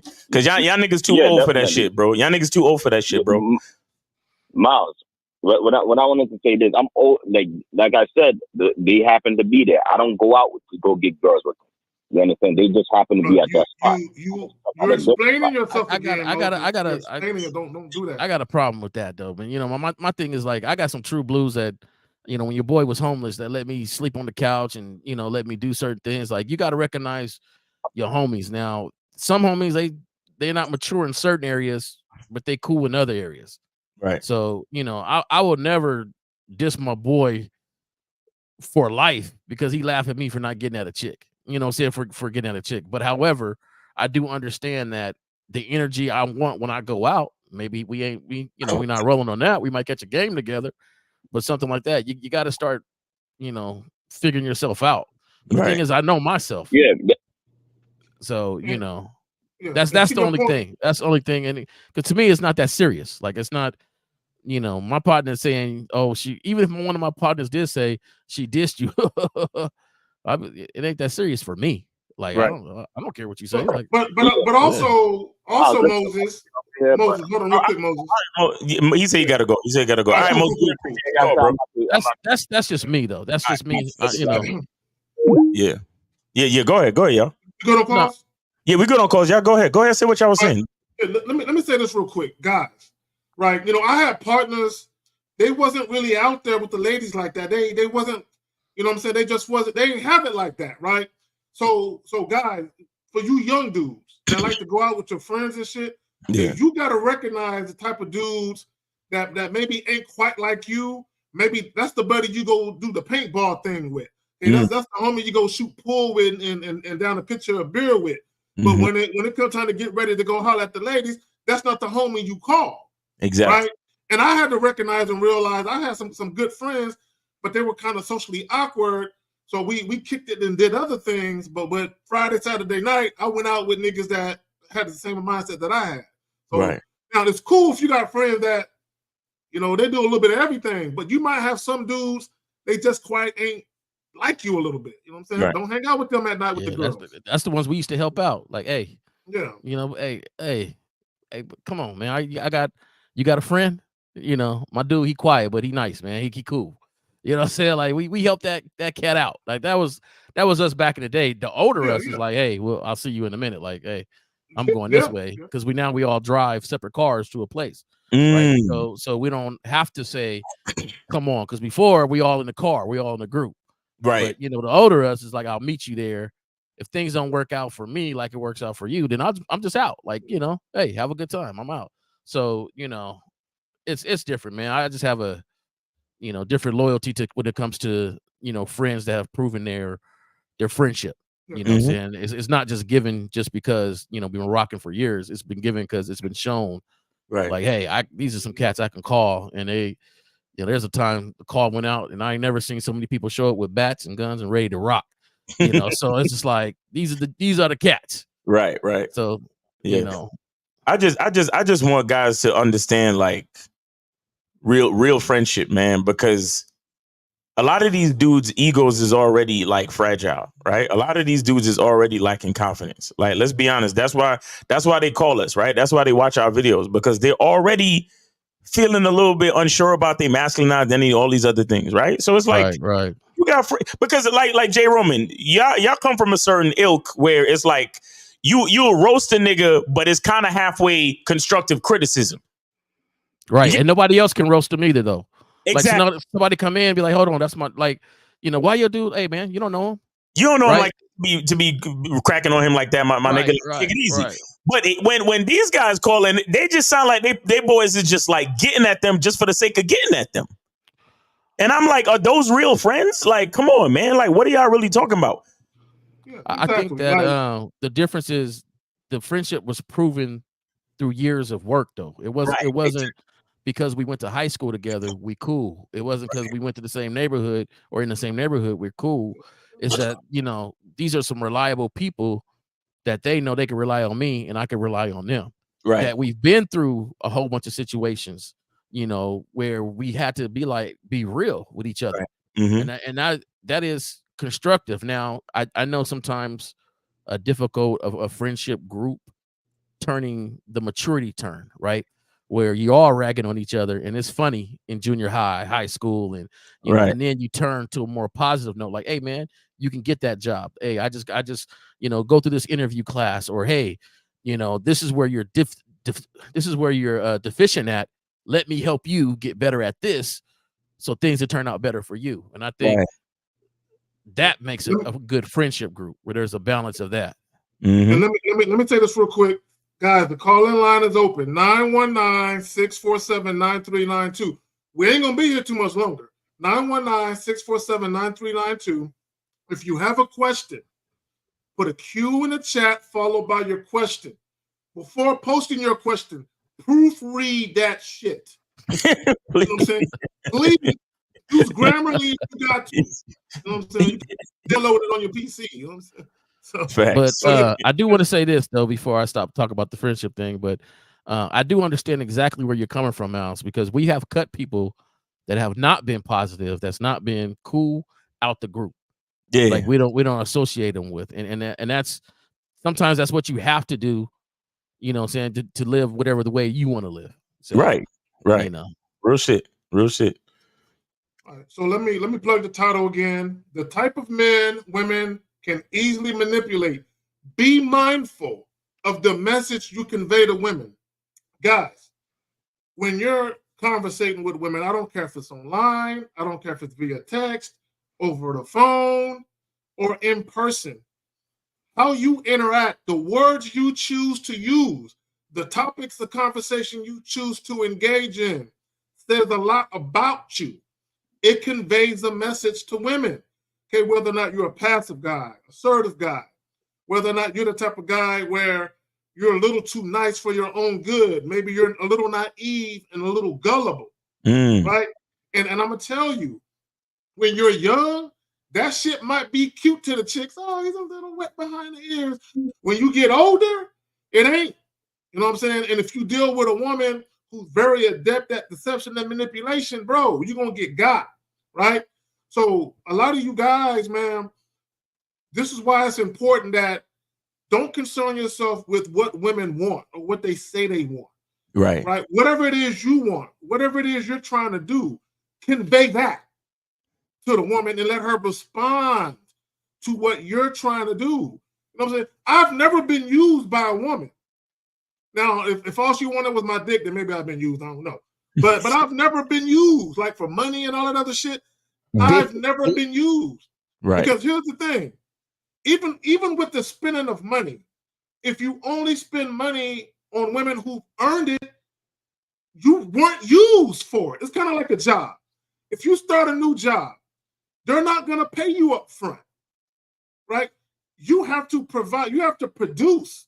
Then they give you the money when after 2-3 weeks of working, then they give you the money, right? So even when you quit, like even when you give your 2-week notice or you quit, and then you still get that last check, you're getting that last check for services rendered. You've already did the work, you know what I'm saying? So when you quit, they're not like, man, he got us. Damn, that motherfucker got us. No, they're giving you money for things you've already done. So even with women, this is why when you guys do shit for women, do shit for a woman who's put in the work, she put skin in the game. Don't do shit for her because you're trying to win her over. Or, well, I mean, I care about her. Don't even do shit because you love her. Do shit because she's consistently doing the things that got you to the point where you care about her like that. Right. You know what I'm saying? So I just want to point that out. Are we good on call still? Yeah, we're good on calls for right now. Yeah. Some questions. All right, hold on real quick. I would like to point out a thing with this because when I was rushing back, taking care of stuff, I was still listening to the show and looking at, and when I like to be very organic when it comes to Zag's topics and see what instantly pops in my head, right? So there's no preview, there's no nothing. I hop on here, I see Zag's topic, and straight off, one of the things that came to my mind is myself is I like to joke around and be funny. That's my personality. However, that personality sends a message. The funny person is not taken serious all the time. So I have to turn from being funny to being super direct in a heartbeat to let them know, like, there's dicks with these jokes, right? So it has to, they have to understand that, the comedian will fuck you. So it's just, and you gotta make sure your personality and what message you're sending with your personality, right? And understand where you need to go or take it to be taken serious. Right. So, and that's one thing. Like you gotta. Well, and Jay Roman, the beautiful thing about that, you can simultaneously show women that. You like within one conversation. Yeah. Facts. We still good on calls now? Yeah, we good on calls. I wanted to, if you wanted to get to the question from Sean Rowe. So he says, what's the best seductive way to say you want to have sex with the woman through text via guys? Now, hold on. I got something for him. I got something for him. Go ahead. I got something for him. Can y'all see this? Okay, hold on real quick. I'm about to bring it up.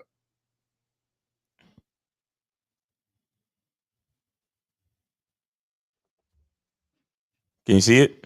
Yeah, go ahead. Go ahead and play it. Okay, all right. Here we go. Make sure the volume's up. Say make love, sleep with, have an affair. I want to do it.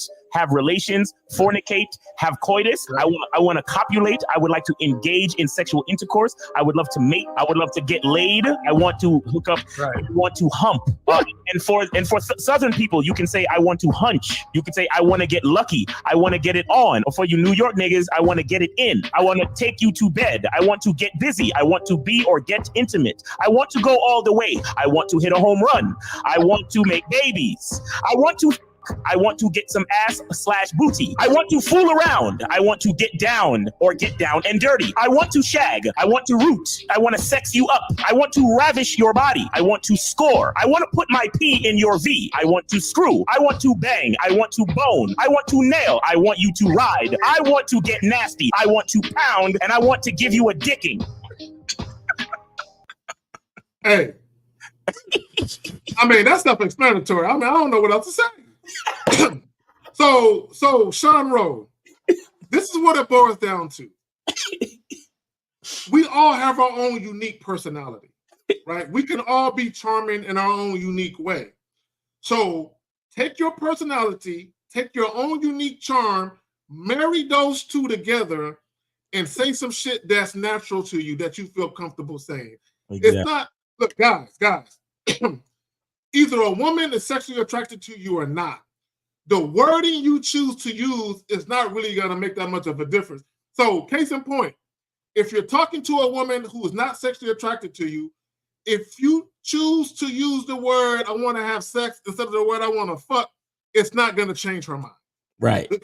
It's not going to matter. It's not that difficult, man. Y'all making this shit. You know what I noticed when it comes to dealing with women? Guys take simplistic stuff and make it complicated. Then they take shit that has complexities to it and they oversimplify it. Guys, have a conversation with the woman, and what it is, he's too worried about the outcome. What he's really asking is there something I can say to increase the odds I'll fuck? Right. That's what he's really trying to ask. And at the end of the day, what it matters is simply this. Let the women know what you're trying to do. Say it in a way where you can convey to the woman your own unique personality and charm. And either she's with it or she's not. She's not. Exactly. That's it. I think you hit it on the nail, Zach. They're worried about messing up and saying the wrong thing, right? Yeah. Because they believe if they said the wrong thing, that's the key on why it didn't happen. Because she said, well, you said this, and I didn't like the way you said it. It didn't matter what you said. If she was down for it, she'd have been down for it. Yes, you know, but she gave you a reason and an excuse, and you took that with you. And so you thought there was some special thing to say, you know, or things not to say that would let you get it or not get it. And I think that's what they're scared of. They're scared of putting a text and she's saying, well, I did like you and said until you said this. Bro, you know what, Jay Roman, I remember one time I left a voice text for a chick, right? And I listened to it before I sent it. Then I listened to it again after I sent it. And I'm like, damn, I came off a little too aggressive. So I'm second guessing myself, right? She left me a voice text and said, I listened to that shit 10 times. It was so fucking sexy. I'm wet. And here I am second guessing myself. And so I said a lot to say this. Just say what the fuck you're gonna say and let it be what it's gonna be. Say it. Just say it. That's it. Man, I learned my lesson. My partner was dating this girl, and she had a sister, and you know, I liked the sister, and sister, we went out, and you know, I thought she was just so cute and looked so innocent. And so, you know, I didn't come off like I would normally come off. You know, I was very, I wouldn't say timid, but you know, kind of going with the personality that she kind of, you know, was oozing out, like, you know. But really, when I dropped her back off, and later on, my boy was telling me, like, yeah, she thought you was too nice. You know, she thought you was too. And I was like, man, I would have took that thing down. But I was trying to go along with what I thought she was, you know what I'm saying? This cute, innocent looking thing. And, you know, she was wild, you know, and I didn't know that. And we'd have been a great match. But however, you know, I didn't stay true to me, trying to, because I was just crazy the night before, you know. So I didn't stay true to me, trying to appease this one. And what I thought wasn't the case. It was just better me being me. Bro, I have yet to meet a woman that does not want to be ravaged and dominated in the bedroom. I have yet to meet one. Right? Even the most docile, dainty, feminine type of woman wants to be slung about in the motherfucking bedroom. I have yet to meet a chick that don't want to be dominated. And I think it's funny, Jay Roman. I did an impromptu live yesterday. I was at the duck pond, you know what I'm saying? So anyway, And I was talking about how our initial perception of a woman tends to dictate how we interact with them, and how we shouldn't do that shit. We shouldn't allow our perception of the woman dictate anything to us. We should just do us. You know what I'm saying? And just whatever it is we want from the situation, we let the woman know, regardless. I don't care if she's at the bar with a bunch of tattoos, comparisons, or if she's, you know what I'm saying, wearing modest clothing and just came from church. Be the same dude. Because both those women want the same exact thing in the bedroom. They want to be dominated. So if you're that type of guy where you do that, show them that side of you. Right. Exactly. Exactamente. There you go. I remember back in the day, they said, you know, you fuck anything breathing. And I was like, nah, I just know anything breathing wants to be fucked, though. Woo! So, like, dick is a gift. The shot down means nothing. Like it doesn't really mean nothing. And the cats that don't understand that, you are falling into that whole little thing. Now you're judging your homie, you judging your bro, you judging every little thing, you know, and not really saying, hey, it happens, man. Let's Hey, let's on to the next. You know how I look at it, bro. Any woman that passes up the chance to fuck with me, she done fucked up. She don't realize she was about to have her fucking life changed in one night. She missing out. Because I don't know nothing about her. I don't know, but I know all about me. I know what I'm about to do and what I'm working with, what I'm coming with. I don't know nothing about her. So I already know, like, this that she just don't know. You know what I'm saying? She just don't know what was about to happen. So for her, it's like she lost out. That's how I look at it. I don't look at it like I lost out at all. And I think guys need to stop looking at it that way, like you lost out on something. Exactly. I'm to the point now. I don't even look like they lost out. I don't care. Like it's almost like I know I'm your type. You just don't know it yet. But I don't, because I know right now I can say hello and she's gonna miss out on a great opportunity. But there'll be a Zag walking by that says, "What's up?" And now she got that opportunity just the way she's feeling him. You know what I'm saying? Like, yeah, that's true. That's true. That's true. I don't care. It don't bother me. Let's roll. All right, we got 513. You are online with the Manhood is a Skill Set Show. Name, age, city. How can we help you? 513. Go ahead. What's up? Me. What's up, Miles? How you doing? Can you hear me? Yeah. Go ahead. What's up? This is Chris, 40, Cincinnati, Ohio. What's going on, Chris? How you doing, brother? K Zagan. What's up, Jay Rowan? What's up, Chris? What's up, man? Yeah. Nah, I just want to encourage every man to hop up on that masculinity identity membership, y'all. Wait. Say it correctly, sir. Take your time and say it correctly, please. Yes, sir. Masculinity. Stop it. Stop. It is the Masculine Identity Membership. Okay, go ahead. Yes, sir. Masculine Identity Membership. Excuse me. Thank you. Y'all gonna get my membership name right, goddammit. So go ahead, Chris. Yes, I appreciate you, brother. Go ahead, man. No, I just want to encourage everybody to hop onto that because we have the Brotherhood meeting coming up. Please come on, talk, and let's get this quote unquote masculinity era together, man. Let's get it together because I'm just so tired of seeing us weak. That's all. All right, Chris. Hey, appreciate you. Are you on the road? No, sir. Okay. No. Oh, that must be somebody else. Okay, Chris. Hey, appreciate you, man. And I'll see you on the meeting this Thursday. 6 p.m. All right. Yes, sir. 6 p.m. Eastern time. Everything is Eastern time. All right. Appreciate you, brother. You be safe. Yep.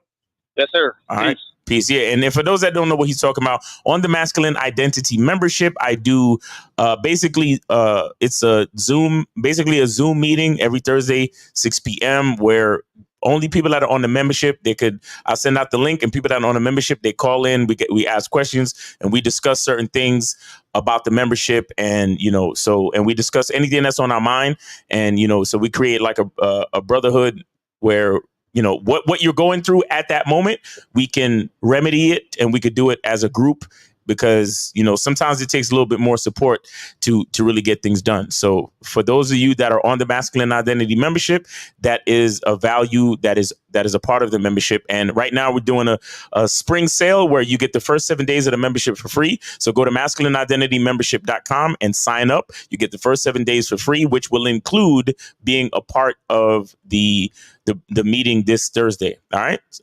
So we got 937. You are on live with the Manhood is a Skill Set Show. Name, age, city. How can we help you? Yo, salute to the panel. This is Jay, Ohio, 23. 23. All right. What's going on with you, bro? What's your question? Yeah, I don't got a question today, but I just seen there wasn't a lot of callers, so I figured I might as well, you know, call in and show gratitude. Yes, sir. Because, I was the one that asked that question yesterday, Miles, on your show about ego. Mm-hmm. I don't know if you remember, but you answered it right. Like you opened my eyes really for that. Oh, appreciate it. I just wanted to show gratitude for that. Yes, sir. Yes, sir. Appreciate it, brother. Appreciate it. Yeah, we had a pretty good show yesterday. Lakari and myself, we had a pretty dope live, and there was a lot of great questions, and we chopped up some pretty dope games. Can you repeat the question? Do you remember the question? Can you repeat it? I said, how do you not get caught up in your ego when you have success in the game? Right. Yeah. So yeah, and then we kind of explained the part about you when you have success in the game, you have control of your ego. You understand? You control your ego, and you don't let anyone else control it. You don't let what anybody else has to say stop you from knowing who you are as a person. You know what I'm saying? So yeah, that was a dope question. I would add to this, and that is a dope question. I would add to this. Always be humble. Okay, and what I mean by that is, what you're getting today, you might not get tomorrow. Mm-hmm. You know what I'm saying? So anything you're enjoying can easily go. You know what I'm saying? So be humble, but at the same time, understand that whatever it is you're getting, if you put in the work, that's what you're supposed to get. You know what I'm saying? When you put in the work, you know, there's a saying. When you earn it. Yeah, when you earn it, you attract what you project. Right. So, but the problem, ego, having a healthy ego is important. Every man and woman, for that matter, needs to have a healthy ego. The problem is when you allow your ego to become bigger than you, right? And when that happens, women can manipulate you too, using your ego against you. Exactly. Right? This is why when women compliment you, you let that shit go in one ear and out the other. Okay, I don't care. I don't care if every woman that sees you says you're handsome. Don't let that shit get to you.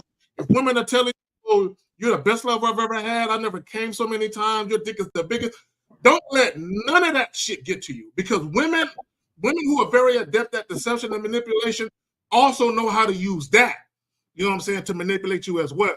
So that's why you got to be humble to the game and understand that having an ego is a good thing, but if you're too egotistical, it can be used against you. Facts. Right. Because I'll tell you what it was, right? So whenever, like, I got a lot of game from y'all, so I would flirt with women, right? Based off of what y'all was teaching. Mm-hmm. And whenever I had like a good experience, my head would get blown up. And then it would be like a high. Yeah. And then like, I was so deep in my ego, whenever I do it again and it didn't go well, it's like a high and then it just crashes. Like, and then it will be a low. Exactly. And that's what I mean when I say you have to be in control of your ego, meaning that no matter what happens, whether the women say yes or whether the women are saying no, it doesn't change how you feel about yourself. So you got to have that control. Yeah, that's why I was thankful for that question, because I was too deep in my ego. Yes, sir. Yes, sir. But yeah, I appreciate y'all. I'm gonna head out. All right, bro. Appreciate the call, man. You be safe out there. And sometimes you get that big ego. We forget the rules of discipline, really, and consistency with ourselves. We feel like we can catch it up or make it up on a different end because, you know, we're that game tight when, you know, you got there through a certain process. Right. And that's the process you need to maintain to be there. Right. We got 614. You're on live with the Manhood is a Skill Set Show. Name, age, city. How can we help you? AB 27 from Atlanta. All right. AB 27 Atlanta. What's going on with you, man? What's your question? Yeah, pretty good, fellas. I just have a question. I want to know if that was disrespectful or not from her side. So I've been seeing this girl for about 1.5 years. So last night she said, I want you to come over. So then I said, because I gotta go out of town the next day. So I said, I'm busy. I can't come tonight. So basically, she didn't respond to that. So I don't know if you guys view that as disrespectful or not, for not responding to that. Hold on one second. So Dave G with the $5 super chat. He says, when a woman compliments you, just tell her it's always been a part of God's plan. Facts. So you said how long have you been interacting with this female? Over 1.5 years. Over 1.5 years. Okay. Have you or is this a fuck buddy? Or you vetting this chick? Like what's the deal? She's my girl now. After 1 year, I made her my girl. She was asking for her, so after I vetted her, then I made her my girl. You made her your girl. So what's the issue really? You said you couldn't come over and then she just didn't, she left you on red? Yeah, so that's my question. Is that disrespectful, fellas, or not really? Or? So it's been a year. Like, y'all haven't established any consistencies in communication? No, we established communication. So why are you asking this question? That's what I'm not understanding. Like y'all never had a situation like this before where you said something and then she left you on red, or vice versa? I mean, she would never leave me on red if I asked her something, or asked her a question, or I set up a date, or wanted to see her, whatever. She would never do that. Okay. But when I make a statement, sometime like that, a statement like this, she leaves it on red sometimes. Okay, so what's the problem though? That's what I'm trying to figure out. You mean a statement that she doesn't agree with? In general, like, is that disrespect? You view it as disrespectful? Okay. So I'm just overthinking it. So caller, yes, you are overthinking it. It's not disrespectful. I think you're allowing your ego to get in the way and have you thinking it's disrespectful.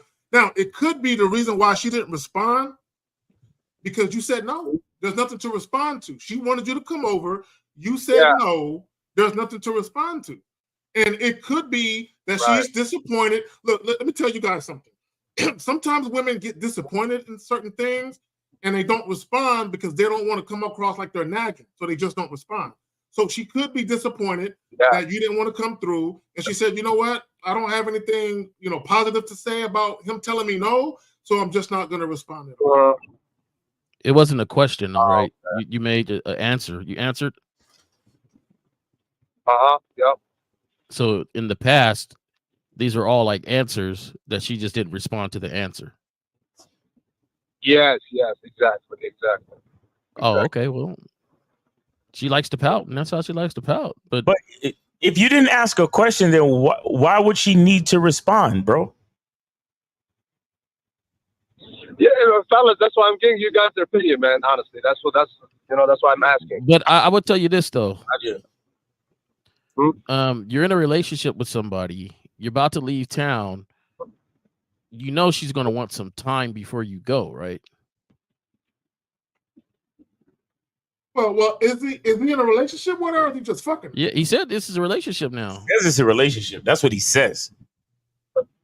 Yeah. So you know she's going to want some time from you, right, before you go. Yeah. But it's one day, so I'll be back Sunday. Oh man, she'll be all right. Oh, she will. Okay, I thought she was going for. But no. Here's the part that I don't like. Why are you afraid of disappointing your woman? No, I'm not afraid at all. So why are you asking it? No, bro. Okay, so if it's not afraid of disappointing her, then why is this on your mind? Why is this a point of concern for you then, brother? Please tell me. I just, in my head, is this disrespectful or not? Because if it's disrespectful, then, I check it out on her, Okay. That's why I'm asking about it. No. Even if it was, you let her develop a habit that she's consistently doing. Well, let me ask the caller this. Have you and her ever argued before? Have you ever gotten into an argument before? No, we established that early on. We don't argue. Have you? Okay, ain't nobody raising their voice. Okay, cool. Let me ask you another question. prior to her or previous to her, did you have toxic or drama-filled situations with other women? Nah, no, not really, man. No. Because I don't know. It seems like you're looking for something to be irritated about. Yeah, it's like there's something wrong here, bro. Like this wouldn't be on your mind if everything was all good. I don't like the fact that I just got left on red. That's what it is, honestly. Okay. Go ahead, Jay. I'm going to take it just a little bit. This is not a new habit of hers. So even if you felt like it was disrespectful, you didn't check it in the beginning. So now this is an accepted habit that she has. Yeah, that brings it to my next question, fellas. Is it too late to check that to her right now or no? But what exactly are you checking though? That's what I'm trying to figure out, bro. To not leave my ass on red. Oh, okay. So, here's the thing. If why is it a problem now and it wasn't a problem early on in the relationship when she used to leave you on red?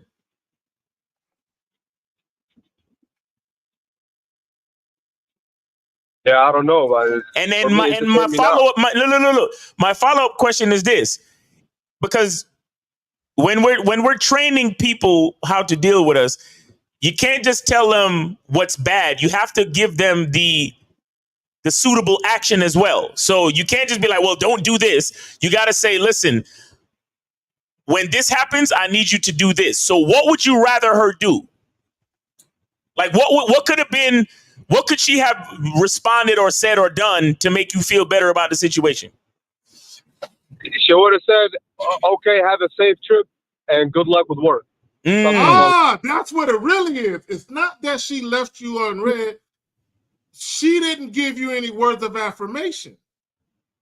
Is that what it really is? Like a little bit of both. I know. Okay. You wanted her to say something sweet to you. Now listen, caller. Now we're cooking.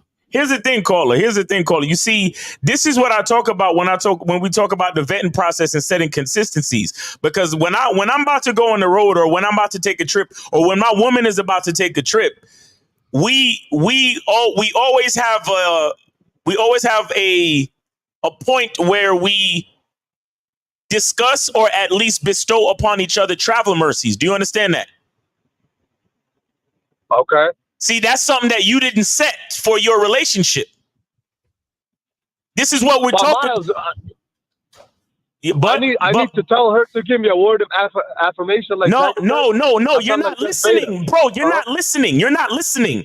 I said to you, whenever, like for me, whenever my woman is about to take a trip, or if I'm about to take a trip, meaning across the board, if we are traveling, because we respect the possible detriment of travel, we establish travel mercies for one another. But that's something that has been established through the vetting process of the relationship between the both of us. So it's not that you have to force your woman to tell you something nice about going to travel. It is something that you should have established between the both of you for the betterment of the relationship. So how would you have done that, Mob? Okay.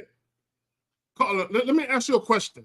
Whenever you would go travel previous to this situation, has she ever told you, be safe, I look forward to seeing you? Has she ever said anything to you like that before? No, she'll say, have a good day at work, Okay, cool. Stop right there. Have a good day at work. Okay. So if it's something that you like and it makes you feel good, you can simply convey to her, you know what, I like when you do that shit. I like when you say that shit. And that's all you got to do. Because this is what you don't want to do. You don't want to tell her, every time I leave, say that. Because now it's forced. It's not, you know what I'm saying? Right. And on top of that, caller, what I'm trying to explain to you is that this is something that you have to lead by example. Mm-hmm. So if she was going on a trip, or if she was traveling, or if she, like, let's just say she's taking a trip to go see her family or whatever the fuck it is, I don't care. We all know that could be a whole nother conversation if it's a girls trip and all that other dumb shit. But anyway, you need to lead the situation and be like, hey, listen, I know you leaving to go to what's and such and such and such and such. I just want to wish you a safe trip, and I want you to holler at me when you get there. You understand? Let me know that you got there safe. Give me, as soon as you land or whatever, give me a text and let me know that you got there safe. And then you say shit like during the vetting process, you let her know, hey, listen, when I travel, I'll do the same for you. You have to set these things. You have to set these things. You don't fucking just let the relationship happen by chance. And then later on, after a year, when something happens and it bothers you, now you want to fucking check the situation because you feel in a way. You understand? Absolutely, Miles. Absolutely. So you're gonna set the example. With that, go ahead. You're gonna set the example of leadership. Exactly. Leadership is not only how you expect somebody else to act, but it's more on how you expect yourself to act, and they follow that example. Exactly. Right. So my thing is, I got a question because I want to know: do you leave her on red when you're upset with her? Good question. No, good question. I do actually leave her on red, but not when I'm upset. Even if she just makes a statement or whatever, I do leave her a lot on red. Okay. So my thing is, she is mirroring behavior, and this time she's doing it because she's upset. She didn't like the fact because she could have this. Just think about this. It doesn't matter how long you leave town. I like it when you make time for me before you leave because that makes me feel like I'm important to you. See? Look. Now, for you, you're like, hey, I'm busy. I'm trying to get my mind mentally ready for work. I don't know what you do, but you know what I'm saying? Like, I got to do this, I got to do that, and things like that. So, but it all takes a leader to make that situation better and smoother for both parties. Exactly. And here's the thing, caller. Here's the thing. What are you, a truck driver? What is this? What's going on here? No, I'm a business guy, so I travel a lot. Meeting with clients. Okay, all right, cool. So the last time you was in town before you left. No. My question is this: why did she contact you to spend time? Didn't y'all spend time already this week or whenever? No, it was last weekend. Last weekend we spent some time. It was last weekend you spent some time, and this week you didn't spend any time. Okay, so this is another thing I want to explain to you too. The dynamics of scheduling time together has to be dictated by you as well, brother. To the point where Miles, another question. I just thought about this. So the days we established, me and her, is Saturday, Sunday. Okay? That's the days we chill. Okay. Sometimes she hits me up midweek or Friday. She wants to hang out. She said, "I really miss you. I want to see you." Okay. Should I check her? Should I check her on that, or that's just natural behavior? She wants to see me. See, this is what we talked about earlier. So if a woman says to you, "Oh, I wanna fucking suck your dick Monday, Tuesday, Wednesday, Thursday, and Friday," you just gonna let it happen, huh? No. So what do you think you need to do then? Yeah, check her on it. Yeah, so not just check her on it. You need to establish consistencies, bro. That's what I'm trying to explain to you. You are not leading the situation. You're letting things happen. And then you're giving her an answer. And then when she shows that she's upset, it makes you second guess yourself. But the reason why you're second guessing yourself is because you're not really establishing any leadership in the situation. No, I did establish that. I told her that, Miles, but she just said, "I really want to see you. I miss you." All that bullshit stuff. You know what I mean? No. What do you mean you established leadership in that situation? Tell me. What do you mean? So we set days. The thing is with Miles, with me, my schedule's all over the place too, brother. Because sometimes on the weekend I'll be gone too. Okay, how far? Wait. How far in advance do you know your schedule? I don't, Miles. That's the thing. It could be last minute. That's the issue. That's my problem. My schedule's all over the place. Okay. But it still could be set by you. It could be on the same day. Okay, but it still could be set by you, and you don't want to be too Like, this is the issue I have with you guys these days, and not just you, man. It's just, I'm just saying it out there, is that we have become such non-leaders that as we try to establish our manhood and leadership in our square, we become so rigid, we no longer know how to deal with the opposite sex women. She says, I miss you. Do you really have a schedule? Some cats are pretending to have a schedule just to pretend to have a program. But cats that are really busy understand I still need to get my work done. So guess what, babe? You know what? It'll be nice to hang out with you right now, but I still got this work to do. So how about we do this? I'm going to give some extra time on Saturday. Right. So we can go here, we can do this, and that's that. The thing, we're so rigid. Like, you're like, do I check her for wanting to spend time with you? What are we checking here? Like, the thing is, relationships and interactions should be fun. We put them with so much work. And I'm not saying they're not work, but men are built to work. So we're going to work no matter what. So the relationship aspect of our life should be enjoyable. That's why we want peace and enjoyment. And that's why we vet so strong, so we can have that peace and enjoyment. Right. We're not vetting to have arguments. We're not vetting to not be compatible. So don't treat it like war. That brings me up to the, fellas, that brings me up to my next questions, man. Obviously in this field that you guys in, there's a lot of guys who talk a lot of shit on YouTube about, manhood and stuff. So, a lot of the stuff that you hear, oh, you must be hardcore, stoic, act like you're busy, don't respond on time, all that bullshit. Right. And then you hear another viewpoint. So what can you distinguish what's right, what's wrong? Because you hear a lot of bullshit, So how do you distinguish what's right and what's wrong? Okay, hold on real quick. And see, this type of questioning is why they must share us. This is why they got to share us. No, so caller, here's the thing. Okay, here's the thing. Number one,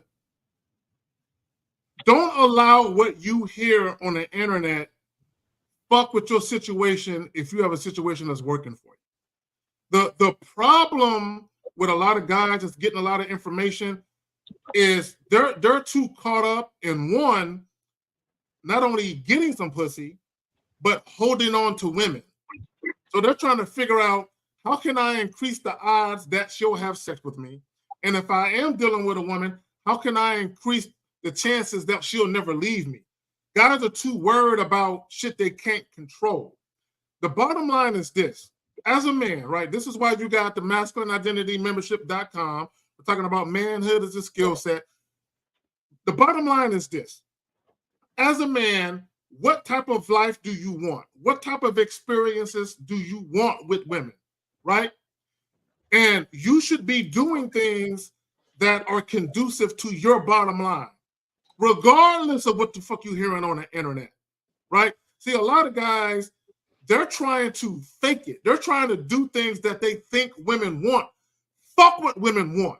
What do you want? What do you want? Like, even with the whole thing about time, like Miles, he talks about how he lives alone and how he ain't living with no chick. I feel the same way. All right, that cohabitation shit, fuck that, right? But also, Miles talks about, this is the schedule I have. This is the time allotted for you. You're not going to get any more time than that, because that's what he wants. That's how he wants it to be. And this is what guys need to get to. This is how I want to live my life. This is the time I'm going to allot to you. She gets Saturday, she gets Tuesday. Period. If she says I can't do Tuesday, then guess what? She got to wait until next week to see me. Facts. Hey, real quick, caller. So when she, please just tell me the last two texts. She said to you what exactly? The last text yesterday, or what or before that? No, when you had the issue, whatever the issue was. Yeah. So let me read it off. Or the one right before she left you on red. You said she left you on red. What did she text right before that? So she said, what are you doing tonight? I really want to see you. And then I said, oh, not tonight, baby. I'm leaving town for work early morning. No Okay. response. Okay. All right. The only thing I would say to you on that is, What you could have done, and alluding to what Jay Roman was talking about, is you like, for example, when is the next time y'all supposed to spend time together? So I'm gonna see her tonight, Saturday night, a little bit time. So okay, so and this was when? This was Thursday. Yes, yesterday, Friday. Yesterday, Friday. Okay, so you could have easily said not tonight, but I'm looking forward to seeing you on Saturday. Yeah. And you know what? Matter of fact, I want you to wear that red, lingerie thing for me with them heels and shit, because I'm gonna spank the shit out of you when I see you and blah blah. You understand what I'm saying? Yeah. You could have because what happened in a way was that you answered her kind of dry. Yeah. Now I'm not saying you like. What am I saying? I'm not saying you necessarily needed to do anything, because the way you answered her was fine. If she has to understand your schedule, because another thing I'd really get you to, that you need to understand is that a part of leadership is learning how to deal with disappointing your followers. You understand that? Yes. The fact that Yes, this is why I needed to get to the point as to why you're bothered in the first place. Because as a man, you're gonna disappoint your woman. That comes with the territory. Yeah. So you have to be okay with that, meaning that you can never be afraid to lose your woman if you have to disappoint her at some point in time.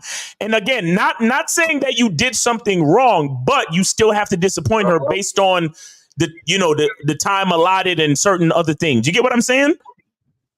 Yes, Maz, absolutely. Right. But other than that, what I will say is, if you want to, I guess you could say, spice up the communication, or just let the disappointment land a little softer, you got to know how to talk to your woman. You got to know how to, like I said, add a little bit to the response. Like, yeah, sorry, baby, I can't see you tonight. You already know what it is, but cause my schedule is crazy. But I'm really looking forward to Saturday. And as a matter of fact, I'm gonna pick up a bottle of wine. And what I want you to do is, I want you to put on that red thing, and I want you to, draw us a bath, because when I get there, it's gonna be on and popping and blah blah blah. You get what I'm saying?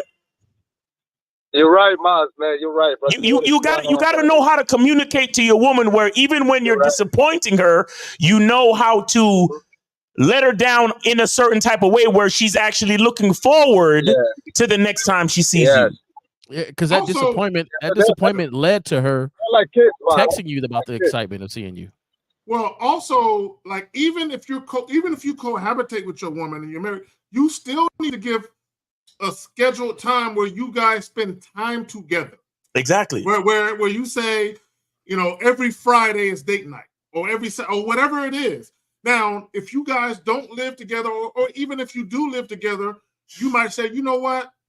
I'm gonna take a trip. We're gonna take a trip this weekend, and maybe she don't get the whole weekend normally, but maybe it's an anniversary, or maybe it's her birthday, or whatever the fuck it is. And here's the bottom line in all of this. Right, here's the bottom line in all of this. Regardless of whether or not you're dating, in a serious relationship, married, or whatever it is, you always want the woman to understand that your time is valuable.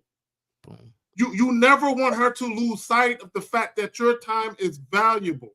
And anytime you give her your time, she needs to cherish that shit so she won't take it for granted. Facts. So I want to address, because I heard your question. Hold on, caller. Go ahead, caller. But I want to address something after you speak. Go ahead. Okay, appreciate it. So my last question is just, fellas, what way can I go about it, correcting her leaving me on red when I make a statement, or should I not worry about that? Okay, personally, if that's something that really bothers you, I would go ahead and, like what Zach said, like, you can't tell her to say these things, but you can set the example.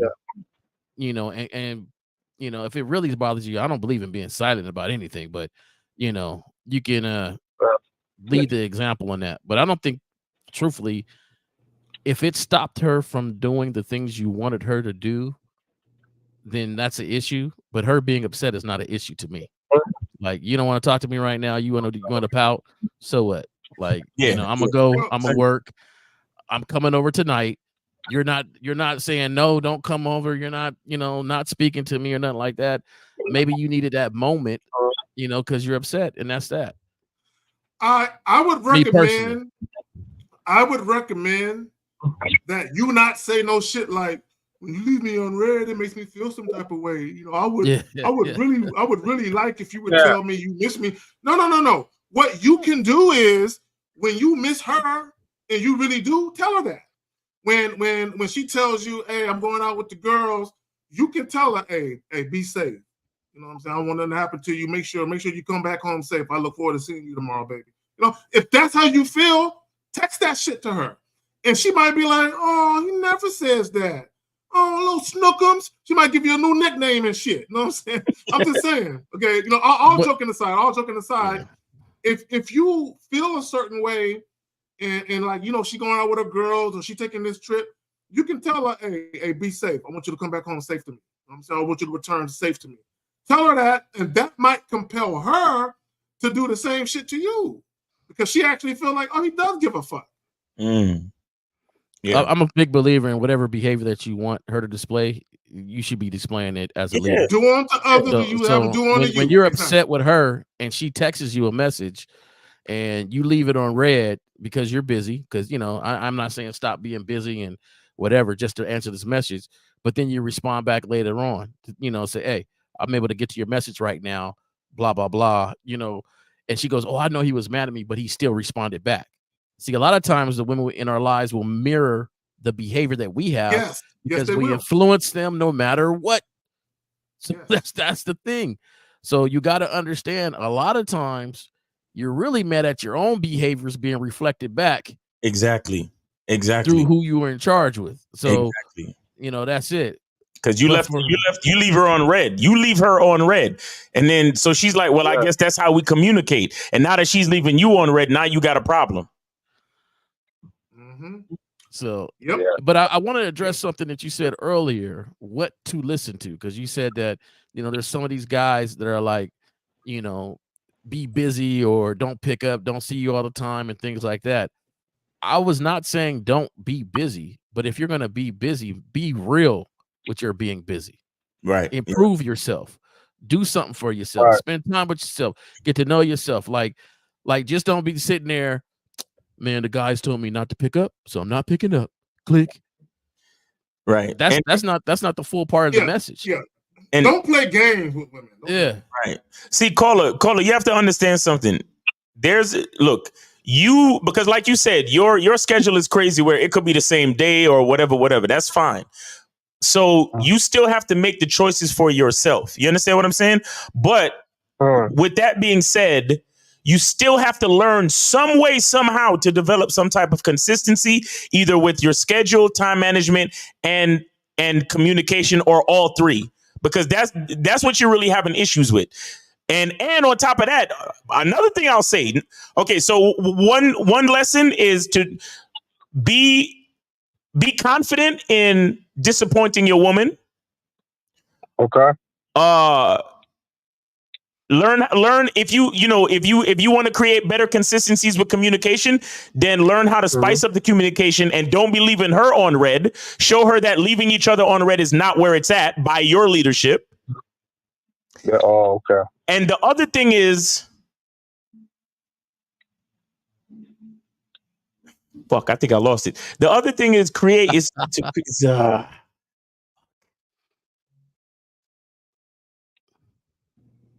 yeah, I lost it. I was gonna leading the relationship, boss. Yeah, you really just got to lead overall. But don't have confidence when it comes to understand that you're going to disappoint your woman.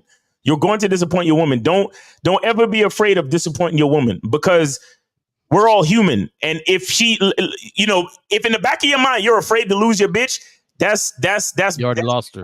Bad. Another example. You don't want to be there. Yeah, another example would be for you guys. Like, for instance, let's say you love your woman, you adore your woman. Like, let's say you're the type of dude, you never really say it, but you expect her to say it all the time. You know what I'm saying? It don't really work. It don't really work that way. Like me, I'm not big on telling a woman I fucking love her every 15 minutes. You know what I'm saying? Or even every day. I might do it every once in a blue moon, But I'm not the type of guy where I gotta hear it either. You know, a woman can go weeks without telling me. I don't bug about it. I don't trip about it. I don't think about it. I'm like, it is what it is. My thing is, I'm an action person. Show me. You know what I'm saying? Show me, you know, what it is with us. You know what I'm saying? All them words don't mean shit to me. Zach. So my woman, she never said that, man, to me, honestly, in the year and a half. What's that? How does it make you feel? Huh? How do you feel that you never heard the words "I love you"? How do you feel about that? No, I don't really care about it, Zach. I mean, her action shows that she does. You know, her following directions, boundaries, all that. But what's your thoughts on that? Okay, so have you ever told her? Have you ever told her that you love her? No. Okay. Well, do you feel like you do? Within a year? Yeah, close to it. It's about a year and a half. Hey, but look, I fuck with her. You know, I don't know about love, but I fuck with her. You know, I can be in a relationship with a chick and not love her. Like I don't gotta love a woman to be in a relationship with her. All I gotta do is respect her and like her a lot. And I'm cool. Yeah. I'm cool with that shit. You gotta have my kid before I just like love you. Like, yeah. I don't. Like, but to me, I don't. We have to to me, be I don't, connected in a freaking deep. I don't care. You don't want to say it to me. That's cool. Like I don't really care. As long as we rocking. You know what it is with me. When I was in high school, chicks used to say that shit, and I didn't like it. Like when they would be like, "I think I'm falling in love with you," I'd be like, "Shh, shh, shh." I would literally put my fingers on your lips. You don't say that shit. Yeah. I had a classic response because I was good at it too. As soon as I hear it, I'd be like, you know what? You know, love is some strong emotions and feelings. And even though I have strong emotions and feelings for you, I don't know if I could just call it love yet. I've never been there, so I don't really know how that feels. Right. But I do enjoy our time. Oh. Right. And that would hold me over for a little while. It would hold me over, but I was not saying it. Like, bro, I would tell chicks straight up, like, especially if I know I didn't view them in that type of way, and I never will. I'll be like, I'll never say that to you. And if you ever tell me that shit again, I can't fuck you no more. Okay, I would literally tell you, I can't fuck you no more if you tell me you love me again. Like, no, I want to hear that shit. But I think you're right with the actions, though. You need to look at her actions, man, and go from there. You know, but I think right now you got somebody that's following your lead a lot.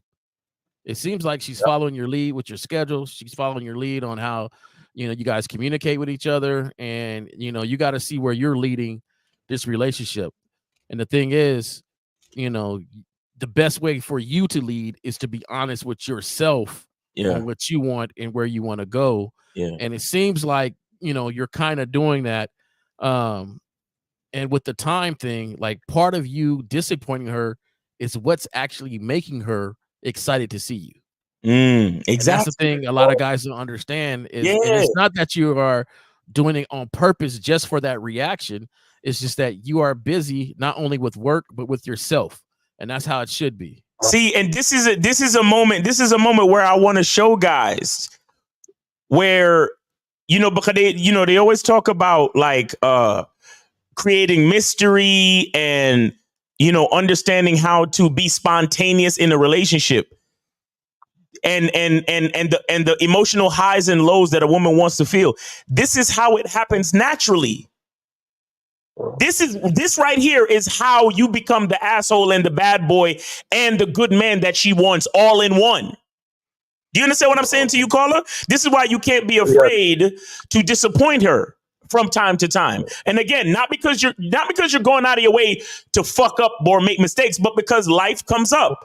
But it's not what happens in life, it's how you respond to it. So that's why I was saying, if you know you're going to have to disappoint her, learn how to spice it up. Where it's like, yeah, I can't see you tonight, but Saturday you better have that thing, and you better be ready with this, and you better be ready with that, because so on and so forth. You get what I'm saying? So you got to know how to communicate that way. But wait, stop. I'm getting my shit back. The question is, why the fuck does she feel like she can hit you at the last minute for your time and company? That's what I was trying to get to you on. Yeah. Because that part didn't sit right with me. Because she said, "What you doing tonight? I'm trying to see you." You don't have that type of control to get at me at a last minute notice just because you've missed me and you want to see me. I'm talking about you setting consistencies. Because let me explain something to you. I don't cohabitate with no woman, but I will never show up to her place unannounced, and she will never show up to my place unannounced. I don't play those fucking games. So what do I mean? What I mean is when it's time for us to spend time together, she has to be very demure in her request, especially if it's a last minute request. Do you understand that? What do you mean by that, demure, Miles? Demure, meaning that it's very touch and go because you ever have with somebody invite you to a party and they say something like, "I know it's last minute, but we're having a party for such and such this weekend. So if you can make it, you could come through." But but at the same time, they understand if you can't make it because it's last minute. Do you understand that? Yeah. So that's what I'm saying. That's the type of attitude that your woman should have with you. Why does she not have that attitude? There's something that you did wrong during the course of the vetting process that made her think that she can request your presence last minute at nighttime. And then if you say, "Nah, I can't come through because I got work," then she could, protest and leave you on red. You understand what I'm saying? Yeah. Like it's an expectation that you're gonna say yes, and if you don't, she's mad about it. You say you know why. Tell us why. Yeah. So reading back the text again, Miles, she said her roommate is not here. Mm-hmm. That's why, because her roommate, sometimes she stays, she goes. So this time her roommate is not here. That's why she sent that text on yesterday. So to me, that's what Miles is saying. This is a test. This is a test text right here. A test behavior, and you're going to get this throughout your whole relationship, and a lot of guys miss the test. So right? Okay, go ahead, J. Roman. Go ahead.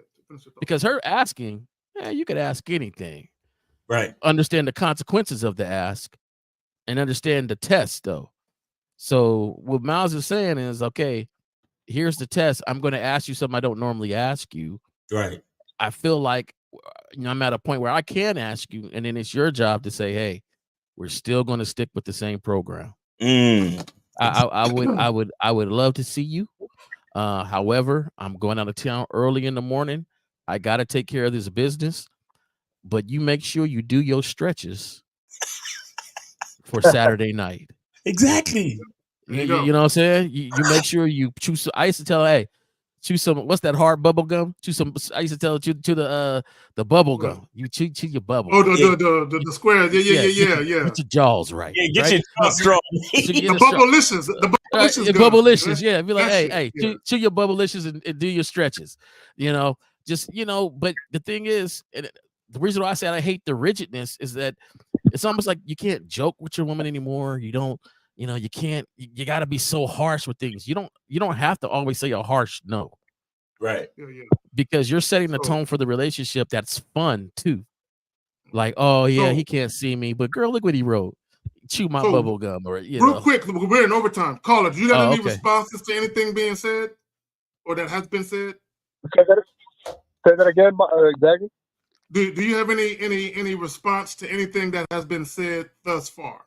You got any more questions? Absolutely. I learned a lot from you guys. Always appreciate it, man. You guys changing people's lives, man.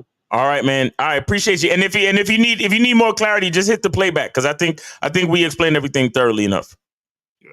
Hey, Miles, one more thing. Do you guys have Zelle or Venmo? I want to bless you guys, man. It's right there on top. Yeah, the Cash Apps, everything is on top. If you just check us out on YouTube, everything is right there on top of the screen. There you go. Yep. Cash App and PayPal. But also only PayPal you got? Yeah, PayPal. It says PayPal, it says Cash App, and it has the Cash Apps and the PayPals. And also, all I have is PayPal. So, and also on my channel, I got super chats as well. In the future, if you guys can set up Zelle and Venmo, that'll be great, man. Nah, I'm not doing all of that. Okay, but thank you though, appreciate you. Yeah, appreciate it though. But yeah. But hey, drive safe and keep doing your business, bro. We appreciate you. We got one last call because they've been waiting the whole time. And okay. This is a friend to the room, so I'm gonna let him come through. 50 Fitzwell, what's going on with you, bro? Thanks for waiting. What's up, Phil? Is it me? Yeah. We got you. Go ahead. Yeah, it's you. Go ahead, Unc. Yeah, what's up, y'all? Damn, I got a client in about 2 minutes. Well, look here. Here's what I want to say. First of all, if you guys allow a woman to come back in your life, I'm talking to the chat, the callers, everybody listening, no matter what the relationship was, even if you left on good terms, make sure she starts at the bottom of the totem pole. Don't put her in position up top. She starts again at the bottom. Yes. A lot of niggas don't do that. I'm in a situation now where it's cool. But yo, I don't care how good it was, how good the potential was, what she can do. Your position is at the back. Exactly. Yeah, and one of the reasons why you got to do nothing. that is you can't pick up where you left off. Number one, she's been out there in the elements. You know what I'm saying? You don't know who done got a hold of her. You know what I'm saying? So you got to start her back. You know what I'm saying? At the beginning, This one definitely. I'm going to cut you off. But this one definitely starts at the back because she got married and divorced and 2 kids. Oh no! You started back. I get offended. like the gall of you to try to come back. Doing something, but I get what you get. I see what you're saying, J. Roman. I see exactly what you're saying. Like I don't do well with the like as soon as if we don't end on cool terms, then you're done in my head. Like, yeah. You can't come back. You can't come back. There's no comeback. There's no, like I was fresh when we were together. I was fresh then. So don't look at me fresh now, because you missed the freshness then. And so the gall is you to miss that. We weren't on no bad terms or anything like that. But if it ends amicably and there was no foul shit, no one did any fucked up shit, then the door is always open. But if it ended on bad terms, drama, toxicity, nah, we ain't doing that. No. In fact, it wasn't even anything with us, but now it could be, and still, you started the back. Right. No, and I'll tell you this too. I'll add you even one more. She could never get back to the status she was at ever. She can only come back through in a lesser role only. Yeah. I don't let women back to the original position. I got to go, but keep the show, man. I appreciate you. Easy, man. Have a good one. I feel like an NFL franchise in. Like, hey, you still got to take a physical. I don't care if you're a vet or a rookie. Yeah, I need that paperwork. Facts. You still got to go through the same steps. Yep. Let me address what Enrique said about me being cold when I was telling chicks, don't be telling me you love me and shit. And I can't fuck with you no more if you say that. I'm only talking about women that are fuck buddies. You know what I'm saying? Because here's the thing. I want guys to, now if it's a woman that I care about, then I'm not gonna do that to her, right?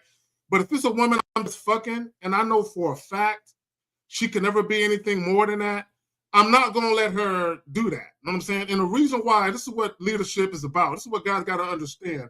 Not only are you responsible for managing yourself, but you're also responsible for managing the women in your life. Okay? And you're responsible for mitigating. Mitigate means to make less severe. If you're dealing with a woman that has feelings for you and you know she can never, ever be what she wants to be, you are responsible for making sure she knows that. Right. You never let her get the hope. It's like you're snatching hope from her. Like, nah, chick, it ain't never gonna be like that. So me telling chicks, don't ever tell me you love me again. I can't fuck you no more. That's me telling her, however you feel about me or however you telling me you feel, I will never reciprocate that for you. You know what I'm saying? Understand that. So yeah, it's kind of cold, but also, you got to let them know. So that way she can never say you play with my heart or you play with my feelings or she could never say that. Exactly. But here's the thing though. If I'm telling her, shh, never tell me you love me again. I can't fuck you no more if you do that. But also your actions. You can't say, don't ever tell me you love me again and I let the bitch spend the night the same night. Exactly. You know what I'm saying? Your actions got to align with what you're telling her. Exactly. And shout out to Diddy with the $4.99 super chat. He says, K-Zag, how come me and you never partied before? I was not gonna read that shit, fam. I was not gonna read that No shit. Diddy, no Diddy. No Diddy, nigga. No Diddy, nigga. We ain't diddling and doing the diddler over here, nigga. We ain't doing none of that. Hey, you weren't that? Take that. Exactly. Let me. K-Zag, we need to kick it, man. Let's go shopping. Let me take you shopping.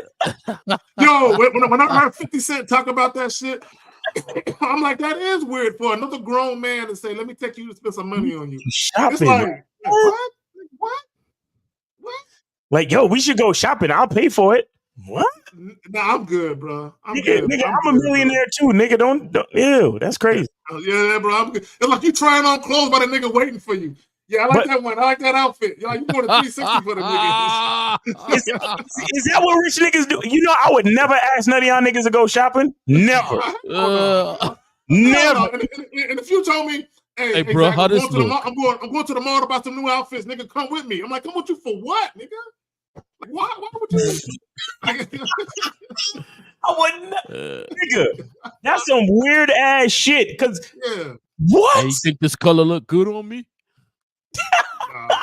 Does it rock with my complexion, bro? Look, I'll see you at the event with my new threads on, nigga. That's how that's gonna be. What the fuck? Go shopping with a nigga? Come on, man. Yeah, bro. Like, that's crazy. It's all kinds of weird, bro. Hell no. See, that's why. Look, certain types of money, I don't think I ever really want to see. You know what I'm saying? I don't want to be in a room with them niggas that reach a certain level. I don't play how they play right now. Yeah, I don't play all the stories that they got. I don't align with the way they are right now. So I don't deserve that money. I don't want that. I want that. We good on calls, right? Yeah. I already shut that shit down. Yeah, we good. Right. So, good. I just want to answer this question real quick. He says, how does a man handle a woman cheating on him? Number one, I don't believe in monogamy-oriented relationships at this point in my life. So I ain't even got to worry about that. But for you guys, hey, Zach, real quick, Zach. I hate to interrupt, but I gotta go. Okay, we was on overtime. All right, brother. Yeah. Yes, you having me on the show. Right. I appreciate you having me on the show, man. I really do. And y'all have a good Saturday, man. Miles and Zach. Peace, Jay. Appreciate Jay. Appreciate you, fam. Real quick, we're about to get up out of here. Any of you guys, if a woman cheat on you and you want to stay with her, that's your business. It ain't got nothing to do with me. I'm not going to tell a dude how to handle that type of situation because in reality, a lot of guys get cheated on and don't go nowhere. Regardless of what you hear these niggas say on the internet, a lot of guys are getting crept on and they just cry themselves to sleep, but they keep the woman in their life. I don't know if you want to answer that, fam. Yeah, nah, for me, well, okay, if a woman actually cheated. And could you please leave the question up just in case? Because yeah. My bad. Yeah. So it's like a woman cheating is more in line with the agreements that we set up for the relationship. You understand? So if we agree to a monogamous, exclusive relationship, so to speak, if that's something that, like, I took you through the vetting process, 12 to 18 months, and we established that, and then you broke that agreement or you broke that consistency, you got to get demoted. If you don't want the relationship to end, you got to get demoted. So that means if because you being my girl, that means more than likely we probably seen each other at least once a week. Okay. So if that actually happened, I would just kind of bring it back to maybe twice a month and you'd be getting condom dick. If that, you see what I'm saying? Because, you know, she got to get punished. She got to get reduced time. And you know what I'm saying? Again, if you have established exclusive monogamy, and she got to get demoted. That's how I would handle it. But if you never established anything, then you probably can't even say that she cheated on you. You get what I'm saying? So because the thing is like you could say this type of shit because a lot of niggas assume shit. Yeah, that's true. It's like, oh, well, you my girl, but you never actually had a conversation about like those specific dynamics. You understand? So you gotta be really specific on what you establish. But yeah, man, we on OT still. All right, cool. All right, guys, appreciate y'all coming through. Yes, everyone who super chatted, even Diddly, the diddler that was diddling. Appreciate you, fam. and everyone who called in, appreciate you. Everyone who had questions, man. For some of y'all who asking questions now, y'all niggas is too late. Yeah, too late, man. Miles, you want to shout out what you got going on, fam? Yeah, exactly. Make sure y'all check out the Masculine Identity soap. Go to masculineidentity.com to get your soap. Go to masculineidentity.com to get your soap, or go to Masculine Identity Membership to get on the membership. Right now, we're doing a spring sale where you get the first week for free. So go to masculineidentitymembership.com and sign up for free. And we got the meeting this Thursday, 6 p.m. Eastern time. So if you're a part of the membership, you could be a part of the meeting. All right. So yeah, shout out to Renee P. And yeah, man. The homie Lucario's about to go live. Y'all tune in for that. Like the joint tomorrow. The Real Game No Theory podcast, 11 Central, 12 Eastern. Yeah, like the fucking stream. Like the fucking stream.